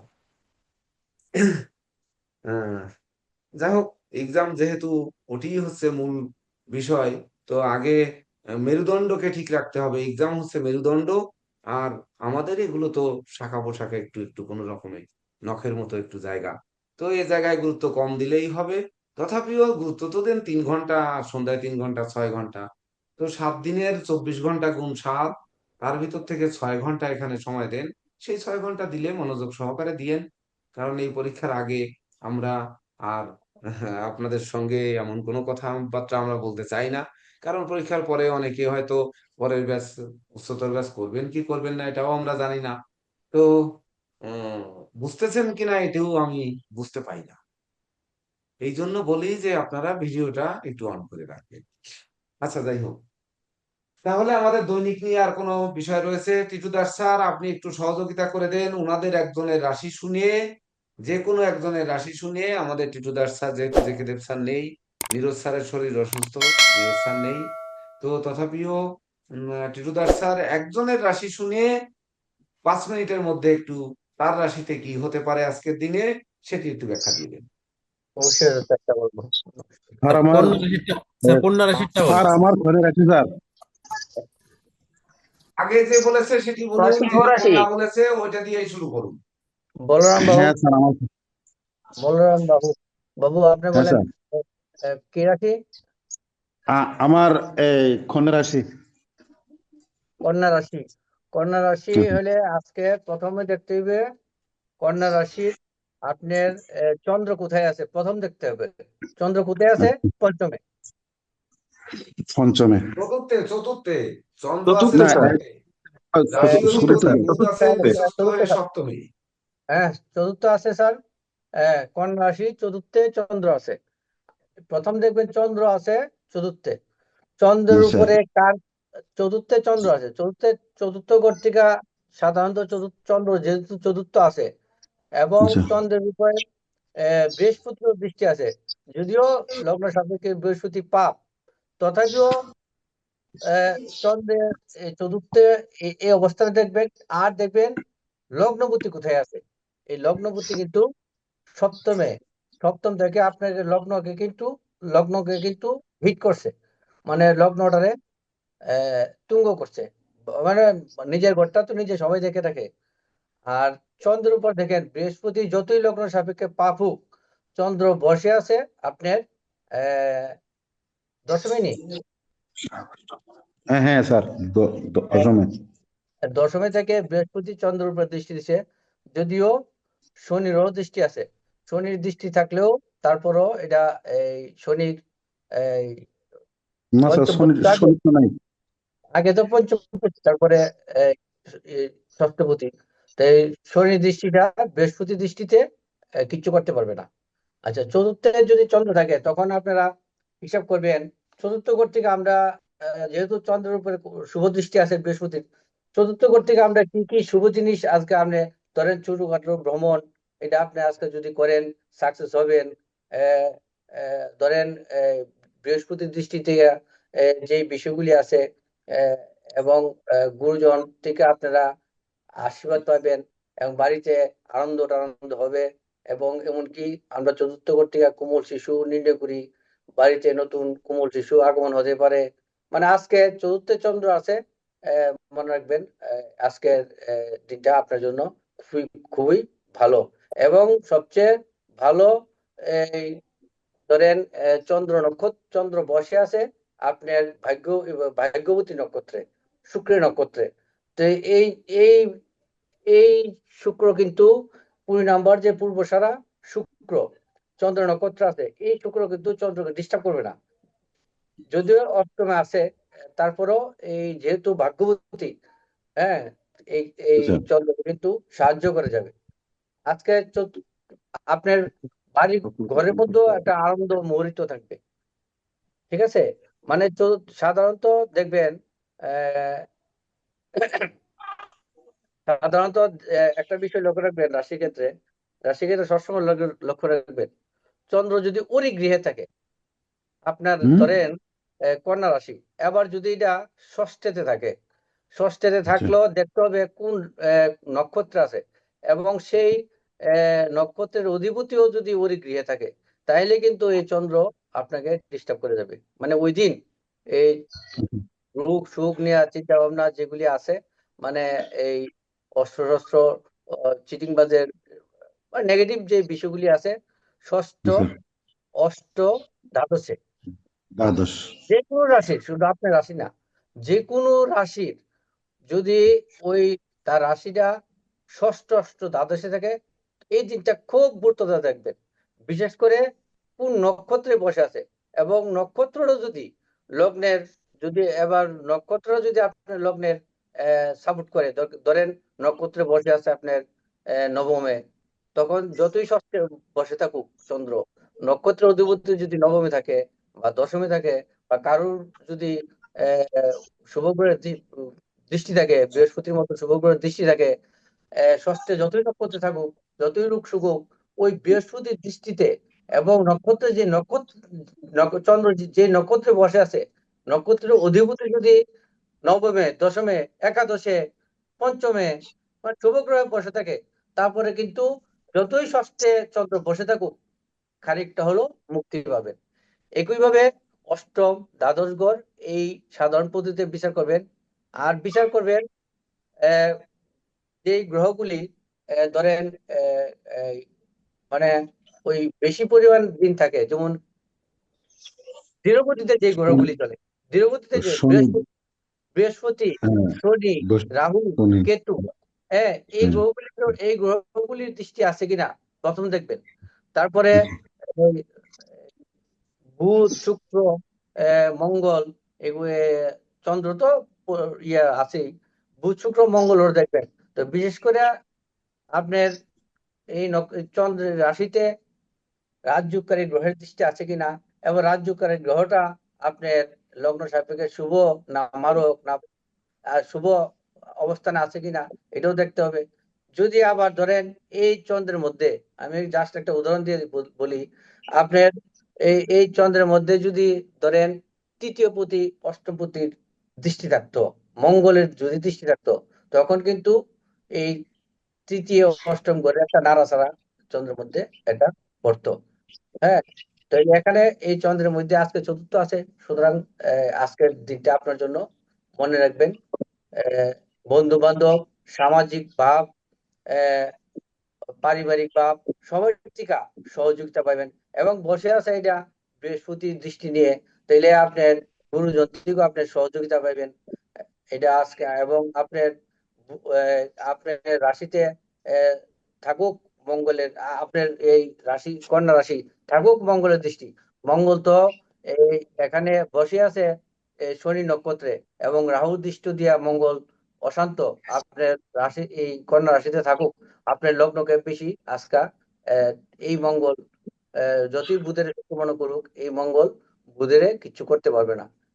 ঠিক আছে, তাছাড়া রবিরও দৃষ্টি আছে, আপনার শরীর স্বাস্থ্য ভালো থাকবে। আজকের দিনটা কন্যা রাশির জন্য ধরে নিতে পারেন খুবই ভালো। নেক্সট একটা রাশি বলেন, আরেকটা রাশি বলেন দেখি, আরেকটা আরেকটা রাশির রাশি আগে বলেন। এখানে আমি আরেকটু যুক্ত করে দিই। আচ্ছা দেখুন, স্যার। আমার এখানে একটু কথা রয়েছে, যেহেতু আগেই বলেছি আপনারা ভিডিওটা একটু অন করেন, দেখেন 3জন ভিডিও অফ করে ফেলেছে। তো অসুবিধা থাকতেই পারে। তো এই যে বিষয়গুলো ধরেন, আমি যদি গুণ রহস্যগুলো, আমি দৈনিক রাশিফল তো রেগুলার করি, এটা আপনারা দেখেছেন যে সাপ্তাহিক রাশিফলও করি, একসময় মাসিক রাশিফল ভিডিও করতাম। তো সেটি আমি যে করতাম, এর ভিতর আরেকটি গুরু রহস্য রয়েছে, সেটি দিব কি দিব না এটা ভাবতেছিলাম। তথাপিও আমি আমাদের টিটুদার স্যারকে একটু থামিয়ে দিয়ে আমি ভাবছি দিয়ে দিই। আরে শালারা, আমার মতো ইগো থাকলে তো আমার মতো এই ফটকা জ্যোতিষ হবে, আর যাদের ইগো নেই তারা ভালো জ্যোতিষ হবে। তো আপনাদের ইগো নেই, আপনারা ভালো জ্যোতিষ হবেন, এটাই আমার প্রত্যাশা। তো আমার একটু ইগো আছে বিধায় আমি ওই ফাজিল মার্কা জ্যোতিষ হয়েছে। তো এখানে আমাদের দেখতে হবে যে, যেমন ধরেন কন্যা রাশির দ্বাদশে আমার কেতু বসে আছে, তাহলে দ্বাদশে কেতু ব্যয়ের ঘরে, এটি কিন্তু খারাপ অবস্থানে আছে। কেতু 11 নম্বর নক্ষত্রে আছে, 11 নম্বর মানে শুক্রের নক্ষত্রে আছে। সেই শুক্র কিনা আমার ধনপতি এবং ভাগ্যপতি, সে অষ্টমে বসে আছে। এটি কিন্তু একটু দেখতে হবে। সব থেকে বড় যে জিনিসটা দেখতে হবে রাশিফলের, ওই মেষ রাশিতে আমি যে ব্যাখ্যাটি দিলাম, ওই মেষ রাশির যদি আপনার জন্ম নক্ষত্র অশ্বিনী হয়, বা কন্যা রাশির যদি আপনার জন্ম নক্ষত্র কি কন্যা রাশিতে উত্তর ফল্গুনী হয়, তাহলে উত্তর ফল্গুনী নক্ষত্র অধিপতি রবি। রবি স্বয়ং দৃষ্টি দিয়েছে। তাহলে রবি কোথায় কোথায় আছে? রবি আছে আমাদের মেষ রাশিতে, আর রবি আছে কোথায় কোথায়? ধনু রাশিতে। ধনুতে। ধনুরাশিতে। ধনুরাশিতে। ধনুতে রবি আছে, মকরেও রবি আছে। তাহলে মকর ধনুতে রাশি। 3 ডিগ্রি 20 মিনিট আছে না রবি, মানে জি ধনুর স্যার। উত্তরাষাঢ়া 3 ডিগ্রি 20 মিনিট, সেই 3 ডিগ্রি 20 মিনিট কিন্তু মকরেও আছে 10 ডিগ্রি। তাহলে ধনু আর মকর নিয়ে আমাদের আমাদের জন্ম নক্ষত্র উত্তরাষাঢ়া হলে, কন্যা রাশি উত্তরাষাঢ়া নক্ষত্র হলে ওখানে রয়েছে। আবার ওই রবি আছে মেষ রাশিতে 3 ডিগ্রি 20 মিনিট, আর 10 ডিগ্রি আছে বৃষ রাশিতে। যখনই আমি কন্যা রাশি আমার দেখবো, তখন দেখবো যে আমার যদি উত্তরাষাঢ়া নক্ষত্র হয়, তাহলে আমার এই চতুর্থ ঘরের 3 ডিগ্রি 20 মিনিট এবং পঞ্চম ঘর, তাহলে চতুর্থ এবং পঞ্চমে যে আমার নক্ষত্র আছে, এই চতুর্থ পঞ্চম ভাব যদি পাপস্থ না হয়ে থাকে, তাহলে মায়ের সাথে, চতুর্থ ঘর মায়ের সাথে সম্প্রীতি বজায় থাকবে, কন্যা দায়গ্রস্ত, পিতামাতা মুক্তি পাবে। আর পঞ্চম ঘরে যদি রবি পাপযুক্ত, পাপদিষ্ট না হয়, তাহলে সে তার পিতার সহযোগিতা পাবে, বা পুত্র সন্তান তার সাফল্য বয়ে আনবে। আবার কি হচ্ছে, এই রবি কিনা তার উম উত্তর ফল্গুনের 3 ডিগ্রি ব্যয় ঘরে রয়েছে। তাহলে ওই 3 ডিগ্রির মধ্যে যদি উত্তর ফল্গুনি 3 ডিগ্রি, তার মানে তার অর্থ ব্যয় করাবে। আর যদি আমার রাশির মধ্যে থাকে, তাহলে আমাকে আমার মনোবল জনবল, যেগুলো ইচ্ছাবল, যেগুলো ব্যক্তিত্ব স্বভাব চরিত্র, এগুলো ভালো করে। উপরন্তু সে তো অষ্টমে 3 ডিগ্রি আর নবমে 10 ডিগ্রি রয়েছে, তাহলে অষ্টমের বিপর্যয় কিন্তু 3 ডিগ্রি সেটি দেবে, আর নবমের ভাগ্য ভাবের 10 ডিগ্রি কিন্তু তখন শুভ ফল দেবে। এটি কিন্তু বুঝতে হবে। তাহলে 20 মিনিটে যখন আমি 12টি রাশি বলি, তখন কিন্তু এগুলো খেয়াল করি। আপনারা দেখবেন যে ওই নক্ষত্র অনুযায়ী যদি কারো বুঝার সেই অন্তর্দৃষ্টি থেকে থাকে, তাহলে আমি যখন রাশিফলটি বলি, তখন কিন্তু ওই নজরগুলো ওখানে ঠিকই চলে যায়। তো ঠিক আছে এটি স্যার, আমার কিভাবে যায়? নক্ষত্রের বিষয়টা মনে নাই, না না যখন নক্ষত্র বলতাম তো। হ্যাঁ, নক্ষত্র যখন বিষয়টা। আমাদের হস্তা নক্ষত্রে জন্ম হয়, যদি আমার স্যার। কন্যা রাশি হস্তা নক্ষত্র থাকে, তাহলে অধিপতি চন্দ্র। চন্দ্র যখনই আমি দেখবো, তখন চন্দ্র কোথায় কোথায় আছে, তখন চন্দ্র রোহিণী নক্ষত্র, চন্দ্র, অর্থাৎ তার ভাগ্যভাবে কিন্তু ওই চন্দ্র আছে, ধরে নিতে হবে ওখানে কিন্তু চন্দ্র আছে, কিন্তু ভাগ্যভাবে শনির দৃষ্টি দিয়েছে, এটা শুক্রের গৃহ। তাহলে সেই চন্দ্রের নক্ষত্রে আমার আমার হস্তা নক্ষত্র কন্যা রাশি, আমার চন্দ্র ভাগ্য ভাবেও আছে, আবার আমার চন্দ্র কিন্তু চতুর্থ ভাবেও আছে। না, সরি, চন্দ্র ওই পঞ্চম ভাবে আছে, শ্রবণা নক্ষত্র পঞ্চম ভাবেও আছে। তাহলে পঞ্চম পঞ্চম শ্রবণ। ভাবে আছে, আর হচ্ছে নবম ভাবে আছে, আর আমার রাশিতে আছে। তাহলে পঞ্চম, নবম এবং আমার রাশি কিন্তু সে কানেক্ট করছে অলরেডি, এটি বুঝতে হবে। আবার যখনই আপনি চিত্রা নক্ষত্রে যাবেন, তখন চিত্রার অধিপতি মঙ্গল, মঙ্গল তখন কিন্তু আমার কন্যায়ও আছে, আমার ধনের ঘরেও আছে। তাহলে আমার ধনভাব আর আমার রাশির ভাব, মঙ্গল কিনা আমার রাশিতে দৃষ্টি দিয়েছে, তাহলে সেই ধনের ভাব আর এই ভাব কিন্তু ফল দেবে। আবার মঙ্গলের 6°40 আছে আপনার বৃষে, আর 6°40 আছে মিথুনে। তাহলে নবম এবং দশমকে কিন্তু সে কানেক্ট করবে। আবার মঙ্গল কোথায় আছে? ধনিষ্ঠা 6°40 হচ্ছে মকরে, আর 6°40 হচ্ছে কুম্ভে। তাহলে পঞ্চম এবং ষষ্ঠ ভাবকেও কিন্তু সে আনবে। এটি কিন্তু দেখতে হবে, এটি আমি দেখে তারপরে কিন্তু দৈনিক ভিডিও করি, মানুষের জীবনে মিলুক আর না মিলুক। তাহলে এতগুলো আমি দেখি কি করে, কখন দেখি, ওইটুক সময় দেখি কখন আর বলি কখন, এটি বুঝতে হবে। তো সেই অনুযায়ী যদি ওই দৈনিক রাশিফল আপনারা তো দেখেন রেগুলার যাই, ওর একটি দেখে নেবেন যে আজকের দিনে আমি কি বলেছি, আজকের দিনে মেষ রাশি কি বলেছি, আর আপনাদের কি উল্টা কিছু শিখেছি কিনা, সেই অনুযায়ী ফলাদেশ হয়েছে কিনা, সেটা একটু দেখবেন। দেখে এভাবে আপনারা মিলিয়ে নেবেন। তাহলে কি হবে যে মূল রাশিফলটা নির্ণয় করা আপনাদের জন্য সহজ হবে। বলেন, এবার দৈনিকের ব্যাপারে কোনো প্রশ্ন আছে? আমরা তারপর সাপ্তাহিক, তারপরে মাসিকে যাব, সময় কিন্তু আমাদের কম, 1.5 ঘন্টা বলছি অলরেডি স্যার হয়ে গেল। বলছি স্যার, প্রথম যে আপনি চারটি বানিয়েছেন ওখানে মেষ লগ্ন সাপেক্ষে শুক্র কিন্তু সপ্তমপতি, উনি লগ্নে বসে আছেন এবং তিনি পাপগ্রহ। তো বলছি তিনি পাপগ্রহ হয়ে নিজের ঘরকে দৃষ্টি দিয়েছেন, এবার তিনি কি নিজের বিবাহিত জীবনকে কিছু সমস্যা দেবেন নাকি রক্ষা করবেন? যেহেতু তিনি নিজের ঘরকে দৃষ্টি দিয়েছেন, তো রক্ষা করবেন কিন্তু নাকি নিজের পাপগ্রহ হওয়ার নক্ষত্রে কারণে? থেকে, নিজের নক্ষত্রে থেকে নিজের গৃহে দৃষ্টি দিয়েছে। হুম। হ্যালো, হ্যাঁ বলুন। নমস্কার। হ্যাঁ, আমি দেখতে পারিনি এখনো, কালকে রাত্রে লেখা থেকে আসছি, আর সকালে এখন ক্লাসে আছি, পরে দেখে নেব।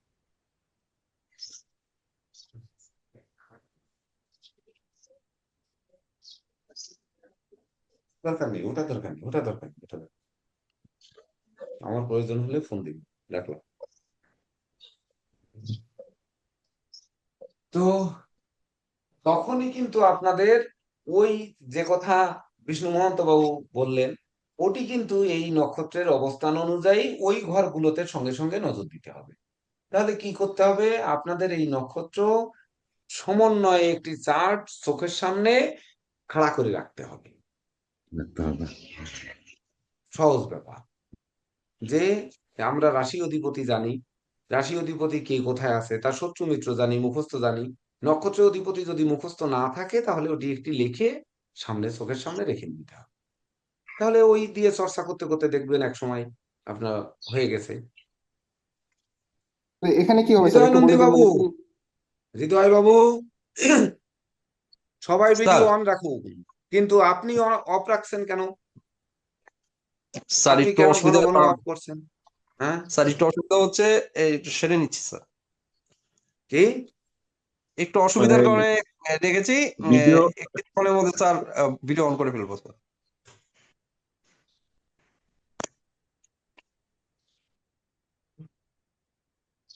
হৃদয় তো বাবু, আপনি আপনি ভিডিও অন অফ করলে আমরা মানবো না। ওই একটু অসুবিধায় আছে বলছে, আপনার একটু ঠিক পরে হয়ে যাবে। অন করবে। হ্যাঁ, ঠিক আছে, ঠিক আচ্ছা, আছে স্যার। তাহলে দৈনিক আপনারা এই অনুযায়ী আপনারা প্র্যাকটিস স্যার করলে করবেন, না করলে বিষ্ণু আমার মহন্ত মতো বাবু স্যার, ধাপ্পা স্যার মেরে আমি দেবেন, শেষ। স্যার হ্যাঁ, হিমাংশু মিত্র, স্যার বিষ্ণু মহন্ত বাবু ওই যে শুক্র পাপ অবস্থায় রয়েছে, তার সপ্তম ঘরে আবার দৃষ্টি দিয়েছে, এতে কি হ্যাঁ, খারাপ হবে না কি হবে উনি সেইটাই জানতে চাচ্ছে। হ্যাঁ, এটা কোন তো বলে রাশি দিন স্যার, সাপেক্ষে? খারাপ হবে না হবে কোন না। রাশি ওই সাপেক্ষে? মেষ মেষ মেষ রাশি সাপেক্ষে। মেষ রাশি হ্যাঁ, সাপেক্ষে মেষ স্যার। রাশি সাপেক্ষে সে যখন সপ্তম ভাবে দৃষ্টি দিয়েছে, দেখতে হবে সপ্তমে চিত্রা আছে, চিত্রার পাওয়ার বেশি না মানে শুক্রের পাওয়ার বেশি? চিত্রার অধিপতি মঙ্গলের পাওয়ার বেশি না শুক্রের পাওয়ার বেশি? এটি শুক্রের বিষ্ণু পাওয়ার মহন্ত বেশি বাবু স্যার, জানে না? তারপরে শুক্রের পাওয়ার। তুলা রাশিতে সাতই নক্ষত্র রয়েছে, সাতির অধিপতি রাহু, রাহুর পাওয়ার বেশি না শুক্রের পাওয়ার বেশি, এটা মহন্ত বাবু জানে না? তারপরে হচ্ছে বিশাখা নক্ষত্র রয়েছে বৃহস্পতি, তাহলে বিশাখার অধিপতি বৃহস্পতির পাওয়ার বেশি না শুক্রের পাওয়ার বেশি, এটা উনি জানে না? জানে কি জানে না? সেই হিসাবে স্যার তাহলে কি বলা যায়, তাহলে শুক্র বাঁচাতে কি মানে বলা যায় সেটি তো পুরোপুরি। আপনাকে বলতে হবে, আপনাকে প্র্যাকটিস করতে হবে, আপনাকে লিখতে হবে।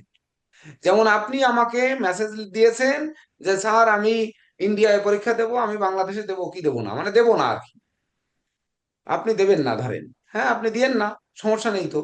কিন্তু ইন্ডিয়াতে 5,000 রুপি দিয়ে আপনি ওখান থেকে নিচ্ছেন সংখ্যা ভারতী আর কি যেন একটা টাইটেল আপনি নিচ্ছেন আপনার ইন্ডিয়া থেকে, Indian college of astrology and astronomy থেকে।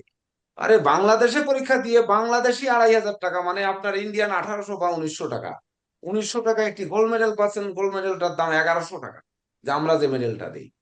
তারপরে যে আপনি মার্কশিট পাবেন, আপনি সার্টিফিকেট পাবেন, তারপরে ধরেন আপনি আন্তর্জাতিক স্বীকৃতি, যে আন্তর্জাতিক পর্যায়ে থেকে আপনি জ্যোতিষ শিক্ষা নিয়েছেন, এটি গভর্নমেন্ট স্বীকৃত প্রতিষ্ঠান, এটি আপনি কি দিয়ে কিনবেন? আপনি 1,800 টাকায় পরীক্ষা দেবেন কিনা এটি আপনি আমাকে লিখেছিলেন। তো 1,800 টাকা আপনার ইন্ডিয়ান টাকা 1,800 টাকা হবে বড় জোর 2,500 টাকা হলে। তো 1,800 টাকা মানে আপনি যে ব্যয় করবেন 1,800 টাকা, আর আপনার পিছনে আমি ব্যয় করবো 2,000 টাকার উপরে, অথচ আপনি আমাকে প্রশ্ন করেছেন যে আমি এটি করব কিনা। সেটি সে সে প্রশ্ন তো আপনার, আমি দেখেন আপনাকে কিন্তু এই ব্যাপারে ফোনও করি নাই, মানে কোনো কিছু বলি নাই, উত্তরও দেই নাই। দেবেন কি দেবেন না সেটা আপনার ব্যাপার। কেননা আগে আমি বলতাম পরীক্ষার সময় হ্যাঁ পরীক্ষা দেন দেন দেন, কেন পরীক্ষা যত দেবেন তত আমার লসের ভাগ বাড়ে। সংগঠন 2,500 টাকা নিয়ে নেয়, কিন্তু যাবতীয় সার্টিফিকেট আদি সব আমার খরচায় তৈরি করতে হয়, এটি আমার টাকা দিয়ে যায়। বুঝতে পারছেন?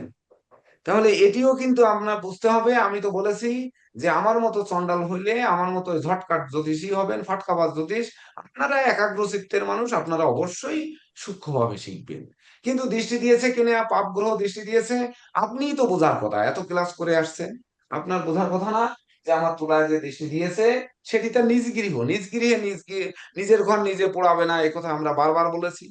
নিজের ঘরে নিজে আগুন দেবে না, তাহলে নিজের ঘর সে রাশির ধনপতি সপ্তমপতি আমার রাশিতে তার নিজের নক্ষত্রে বসে আছে, নিজে স্বয়ং স্বয়ং স্বয়ং নক্ষত্রে থেকে স্বয়ং গৃহটাকে পোড়ায় দেবে। এই ধরনের পাগল কে আছে? এক আমি ছাড়া আর এই দুনিয়ায় কেউ নেই। বুঝতে পারছেন? অনেকে আছে নিজের ঘর পোড়ায় দিয়ে, অপরের দোষ দিয়ে, তার নামে মামলা দিয়ে আসামি করতে চায়। সেটি চাইলে একমাত্র কেসিপাল চাইতে পারে, আর কেউ তো চাবে না। আপনারা তো চাবেন না। নেন। আর একটা জিনিস এখানে জানা আছে স্যার, রাহুদেব এখানে প্রথম চারটের মধ্যে রাহুদেব দৃষ্টি দিয়েছে রবির উপর, শনিদেবের উপর। আর হ্যাঁ, রবির সঙ্গে শনিদেব রাহুদেবের দুজনের শত্রুতা আছে। তো রাহুদেব এখানে যেহেতু ওখানে রবি শনি মিলে ওখানে যুদ্ধ অলরেডি করতেছে, রাহুদেব দৃষ্টি দিয়ে তাকে ঠান্ডা কেন করবে? কারণ তিনি তো অলরেডি রবির শত্রু, তিনি তো বলতে পারেন আরো যুদ্ধ করো, রবিকে মেরে ফেলো। এটা না বলে তিনি কেন বলতে চাচ্ছেন যে শান্ত হও তোমরা? না এইটা কি কারণ হতে পারে? রবি যে তার পাওয়ারফুল গ্রহ মঙ্গলকে সঙ্গে নিয়ে বসে আছে, আচ্ছা। রবি যে ওখানে মঙ্গলকে সঙ্গে নিয়ে আছে, মীন রাশির বুধাদিত্য যোগ, বৃহস্পতির গৃহে বুধাদিত্য যোগ তৈরি করেছে, সেটির দিকে যাবেন না? তাহলে তাকে আচ্ছা, এই শান্ত হতে কারণে। বলবে না, তাকে কি ভেঙে দেওয়ার চেষ্টা করবে? আর এই রাহু তো শান্ত রাহু, এই যে আচ্ছা, কুম্ভের রাহু তো শান্ত রাহু, তাহলে তো বলতে হবে কুম্ভের রাহু তো তুলায় দৃষ্টি দিয়েছে, তাহলে তো কি এর ঘরটা ভেঙে দেবে? তুলায় তো তার নিজের নক্ষত্র রয়েছে, ঘর ভাঙলে তো তার নিজের ঘরও ভাঙতে হবে। তার নবম দৃষ্টি যখন দিয়েছে তৃতীয় ভাবে, মেষ রাশির তৃতীয় ভাবে, তৃতীয় ভাবে যখন নবম দৃষ্টি দিয়েছে সেখানেও তো তার নিজের নক্ষত্র রয়েছে, আদ্রা নক্ষত্র, তার নিজের নক্ষত্র। যে আদ্রা নক্ষত্রে ধরনী ঋতুবতী হয়, রাহু তো ঋতুবতী হয়, তখন রাহুই তো তখন দুর্বল হয়ে যায়। তাহলে সে তার ঘরকে পুড়িয়ে দেবে ওখানে, আবার স্বয়ং বৃহস্পতি রয়েছে ওখানে, তাহলে দেবগুরুকে পুড়ায় দিয়ে উনি সকল রাজ্য দখল করবে। উনি চুরি করে অমৃত খেতে যে যার গলা কাটা গেছে, সেই ব্যক্তি দৃষ্টি দিয়ে বৃহস্পতিকে আবার মেরে দিয়ে এইবার একবার গলা কাটেছে আর এবার মাথা চিরে নেবে? নেবে কখনো? তার মানে স্যার তার নিজের নক্ষত্র যেভাবে থাকবে সেভাবে তিনি যদি দৃষ্টি দেন তাহলে সেভাবে তিনি রক্ষা করবেন, এটা বলা যায়, মানে নষ্ট করবেন না। আমি যে তো নিজে বললাম নক্ষত্র আমি থাকে। ছাড়া আর কেউ করবে না, বুঝছেন? ঠিক আছে, এটা ক্লিয়ার হলো আমার। আর কেউ যদি এই ধরনের প্রশ্ন করতে চান তাহলে আমার কাতারে চলে আসুন, তাহলে এখানে প্রশ্ন করুন। আমরা মাসিক পর্যন্ত যাব না, দরকার নেই, আমরা সাপ্তাহিকে শেষ করে দেবো। বলেন এই ধরনের আর কারো এই ব্যাপার নিয়ে প্রশ্ন আছে কিনা? না স্যার, না একটা না জানলে স্যার, তো আমরা স্যার বাকিগুলো জানা হয়ে যায়। সাপ্তাহিকটা স্যার শুনতে চাই, সাপ্তাহিকটা শিখতে চাই স্যার। আচ্ছা, সাপ্তাহিক এবারে অন্য একটি রাশি দিয়ে বুঝাই আপনাদের। ধরেন আমরা একটা রাশি এখান থেকে নেই, আমি নেই নাকি আপনারা একটি বলবেন? মকর মেষ রাশি কন্যা নেন বাদে স্যার, একটা বলেন, আপনারাই বলেন, মেষ কন্যা বাদে মকর একটা। রাশি নেন স্যার, এটা মকর মকর রাশি দিলাম, নেন। সুন্দর। মকর দিক, সাপ্তাহিক হচ্ছে এইটা, স্যার মকর রাশি দিলাম মকর। এই মকর যখনই দেখবো তখন মকরে আমাদের কে কে আছে? মকরে আছে ধনিষ্ঠার মঙ্গল, উত্তরাষাঢ়ার রবি, আর হচ্ছে শ্রবণার চন্দ্র, এই তিনজন আছে মকরে। তাহলে মকর রাশির সাপেক্ষে আমাদের রাহু শনি দুটি হচ্ছে পাপক গ্রহ, আর মকরের সাপেক্ষে চন্দ্র, বৃহস্পতি আর মঙ্গল হচ্ছে পাপক গ্রহ। এটি আমাদের মাথায় রাখতে হবে। তাহলে মকর রাশি চন্দ্র পাপক গ্রহ দ্বাদশে। প্রথম আমরা আসি মকর রাশি চন্দ্র দ্বাদশে। তাহলে চন্দ্র ব্যয়ের ঘরে বসে আছে, চন্দ্র সপ্তমপতি ব্যয়ের ঘরে, মানে বউ আপনার পকেটে টাকা নেবেই আজকে। বা যদি আপনি এখানে ম্যাডাম হয়ে থাকেন তাহলে ম্যাডামের মানি ব্যাগ থেকে তার হাজবেন্ড টাকা নেবে। যেমন আমি আপনার ম্যাডামের কাছ থেকে আমার টাকার দরকার, ম্যাডামের চেকে সই করে নিজে নিজে সই করি, তার সই আমি নিজে করে তার চেক নিয়ে তার মোবাইল পকেটে করে নিয়ে ব্যাংকে গেছি, যে টাকা তুলে নিছি। সে জানে না, কারণ হচ্ছে ফোন দিয়েছে আমাকে, আমি বলছি সে স্কুলে গেছে, মোবাইল আমার কাছে দিয়ে গেছে, টাকা তুলে কিন্তু মেরে দিয়েছি। এই পঞ্জিকার কাগজ কেনার সময় তাও 2-1 টাকা না, এক অ্যাকাউন্ট থেকে 5 লাখ টাকা আর এক অ্যাকাউন্টের থেকে 7 লাখ টাকা, দুইটার থেকে 12 লাখ টাকা মেরে দিয়েছি, কিন্তু এখনো জমা দিইনি। সে জানে না, আর মেসেজটা ডিলিট করে দিয়ে দিয়েছি। আমরা তো জানলাম। আপনারা না জেনে জানতে জানিয়ে নেবেন প্রয়োজনে, জানতে স্যার সমস্যা আপনার নেই। অ্যাকাউন্টে জমা দিয়ে দেন স্যার। এটা আমার নেওয়ার দরকার নিয়েছি, কারণ সিগনেচার শিখিয়েছি আমি, তাহলে আমিই তো করতে পারি সিগনেচার। তা আমি তো করে নিয়ে গেছি, ব্যাংক তো আমাকে সিগনেচার মেলেনি, তা তো বলেনি, আমাকে তো টাকা দিয়ে দিচ্ছে। তো এইভাবে নেবি। তো আপনারাও প্রয়োজনে শিখে রাখেন, এরকম নেওয়ার দরকার হলে নেবেন। অর্পিতা ব্যানার্জি যে ভিডিও অফ করে ক্লাস করে, ওনার হাজবেন্ডকে আমি এই বুদ্ধি দিয়ে দেবো, যে কোনো ভাবে হোক। আর বিয়ের দিন আমি যাব, বিয়ের দিন যাব, যে ওই দিন পরিচিত হব, পরিচিত হয়ে খাতির করে ফোন নাম্বার নিয়ে সুন্দরভাবে শেষে বলবো যে আপনি আপনি প্রতিদিন আসবেন টাকা দিয়ে স্যার। ওনাকে খুশি করবেন, মাসে একটা উপঢৌকন দিয়ে খুশি করবেন, উনি অবশ্যই মেয়ে মানুষ ব্যাংকে জমাবে, আর আপনি এই সিস্টেমে কাজ বানিয়ে দেবেন। যাই হোক, এইবার মকরের তাহলে সপ্তমপতি দ্বাদশে, অবশ্যই সপ্তমপতি দ্বাদশে, মানে তার ওই যে সপ্তম ঘর থেকে যা যা বিচার করি এগুলো আর ডিটেলস বলছি না, সে ব্যস্ত হয়েছে, মানে ব্যয় তার হবেই। এইবার তার সপ্তম ঘর যেগুলো বলেছি, অংশীদার দ্বারা হতে পারে, জীবন সঙ্গী হতে পারে, পার্টনার হতে পারে, প্রেমিক প্রেমিকাও কিন্তু এর সঙ্গে হতে পারে, কারণ চতুর্থ ভাবে শুক্র রয়েছে। প্রেম, রোমান্স, বিনোদন এগুলো চতুর্থ ভাব, অংশীদার, সহকর্মী, সামাজিক কাজকর্ম এগুলো চতুর্থ ভাব রয়েছে, এটি বুঝতে হবে। তাহলে প্রথম চন্দ্রের কথা আসছি, চন্দ্র থেকেই আসি। তাহলে চন্দ্র দ্বাদশের সপ্তমপতি, সে দ্বাদশে, মানে প্রথম হচ্ছে জীবন সঙ্গী দ্বারা হবে, মানে তার অর্থনাশ হবে। তারপরে হচ্ছে তার সহযোগী দ্বারা হবে, মনের অভিলাষটা নষ্ট করে দেবে, প্রেমকে ভেঙে দেবে। তারপরে ধরেন অযাচিত ব্যয় করাবে। তারপরে হচ্ছে সেই ব্যয়ের কারণে চোখে আর ঘুম আসতে হবে না, আমার মতো ঘুমের ওষুধ ডাবল মারতে হবে এদিন। তারপরে হচ্ছে ধরেন আপনার ওই পাপ কাজে সে লিপ্ত হয়ে যাবে শেষে। তারপরে ধরেন বাড়িতে খরচ বাড়বে, বাড়ির ইলেকট্রনিক সামগ্রী, বৈদ্যুতিক মিটার এগুলো নষ্ট হবে। তারপরে ধরেন গুরুজনদের শরীর স্বাস্থ্য খারাপ হবে। কেন গুরুজনদের হবে? কারণ গুরুর গৃহে রয়েছে চন্দ্র, এই জন্য গুরুজনদের শরীর স্বাস্থ্য খারাপ হবে। গুরুজন বলতে কোন গুরুজন? গুরু কিনা আপনার রাশির ষষ্ঠে বসে আছে। তাহলে গুরু মানে বড় ভাই বোন, তৃতীয় পতি এবং দ্বাদশ পতি। বড় ভাই বোন সে কিন্তু পিতৃতুল্য ভাই বোন, তার শরীর খারাপ হতে পারে, তৃতীয় ভাব, সে কিনা ষষ্ঠে বসে আছে রাহু দৃষ্ট হয়ে, এটি ঘটতে পারে। এইবার যদি আসি চন্দ্রকে বাদ দিয়ে, তারপরে টি আসবে মকর রাশির। মঙ্গল। মঙ্গল তৃতীয় ভাবে বসে আছে রাহু দৃষ্ট হয়ে, শনিযুক্ত হয়ে।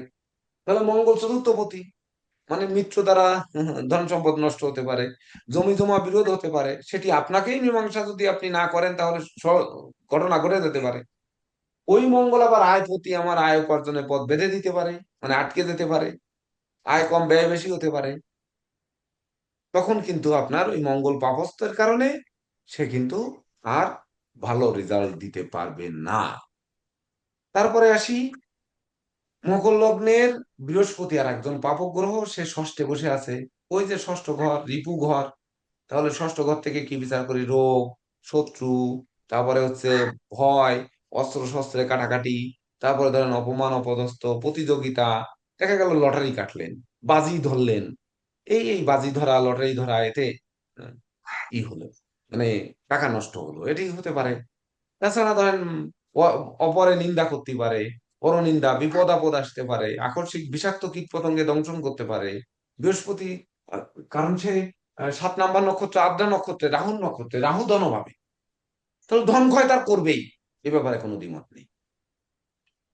আবার যদি আসি মকর রাশির রাহু শনি দুটি হচ্ছে স্বয়ং মারক। তাহলে স্বয়ং মারক, রাহু ধনভাবে, ধন সম্পদ ক্ষয় করবেই। আর তৃতীয় ভাবে শনি, মানে ধৈর্য কমিয়ে দেবে, সাহস কমিয়ে দেবে, মনোবল কমিয়ে দেবে। শ্রমিক কর্মচারীরা কথা শুনবে না, আপনারা শিক্ষার্থীরা আমার কথা শুনছেন না, এই যে ভিডিও অন করছেন না, বা ধরেন মনোযোগ দিয়ে শুনছেন না, কারণ আপনারা এই ক্লাস তো করে গেছেন আগে, শিখে ফেলেছেন, এ আর অত শিখার দরকার নেই। কিন্তু এটি সাপ্তাহিক হচ্ছে। তাহলে সপ্তাহে কি খালি প্রথম দিন দ্বাদশে বললে হবে? খালি তো শুনছেন আপনার, তা তো আর হবে না। আচ্ছা, হবে না। হুম। এখানে কিন্তু কবি নীরব। কি নীরব? চন্দ্র কিনা এই সপ্তাহের মধ্যে আপনার চন্দ্র দ্বাদশ থেকে রাশিতে আসবে, রাশির থেকে রাশির ধনভাবে যাবে, ধনভাব থেকে তৃতীয় গিয়ে 26 নাম্বার নক্ষত্র পর্যন্ত সে যাবে। তাহলে সপ্তাহের প্রথম দিন বিপর্যয়, দ্বিতীয় দিন মনোবল ফিরিয়ে আনবে, দ্বিতীয় দিন যশ খ্যাতি আনবে, দ্বিতীয় দিন একটু ভ্রমণ করাবে, তৃতীয় দিন ভ্রমণ করাবে। কেন তৃতীয় দিন করাবে? তৃতীয় দিন শ্রবণা নক্ষত্রে পড়বে। তখন আবার ওই যে জীবন সঙ্গী টাকা নিলেও দুইজনে মিলে একসাথে পার্কে যাবে বা মার্কেটিং এ যাবে, কারণ সপ্তম পতি চন্দ্র। তৃতীয় দিন কি হবে? তৃতীয় দিন ধনিষ্ঠা নক্ষত্র মঙ্গল, আবার একটু রাগারাগি, ঝাড়াঝাড়ি হবে। চতুর্থ দিন কি হবে? চতুর্থ দিন রাহুর নক্ষত্রে চলে যাবে শতভিসা, তখন ব্যয়ের মাত্রা বাড়বে। এমনকি ওই পূর্ব ভাদ্রপদ নক্ষত্রে গেলে রোগ ব্যাধি বাড়বে। আবার শেষ দিন যে আর উত্তর ভাদ্রপদ নক্ষত্রে, মানে শ্রম দেবে কিন্তু ফল দেবে না, তখন শ্রমিক কর্মচারীরা কথা শুনবেন। তাহলে এতগুলো, মানে দ্বাদশ রাশিতে, ধনভাবে এবং তৃতীয়, এই যে ঘরগুলো দিয়ে চন্দ্র পরিভ্রমণ করবে, এর ফলাদেশ বলতে হবে।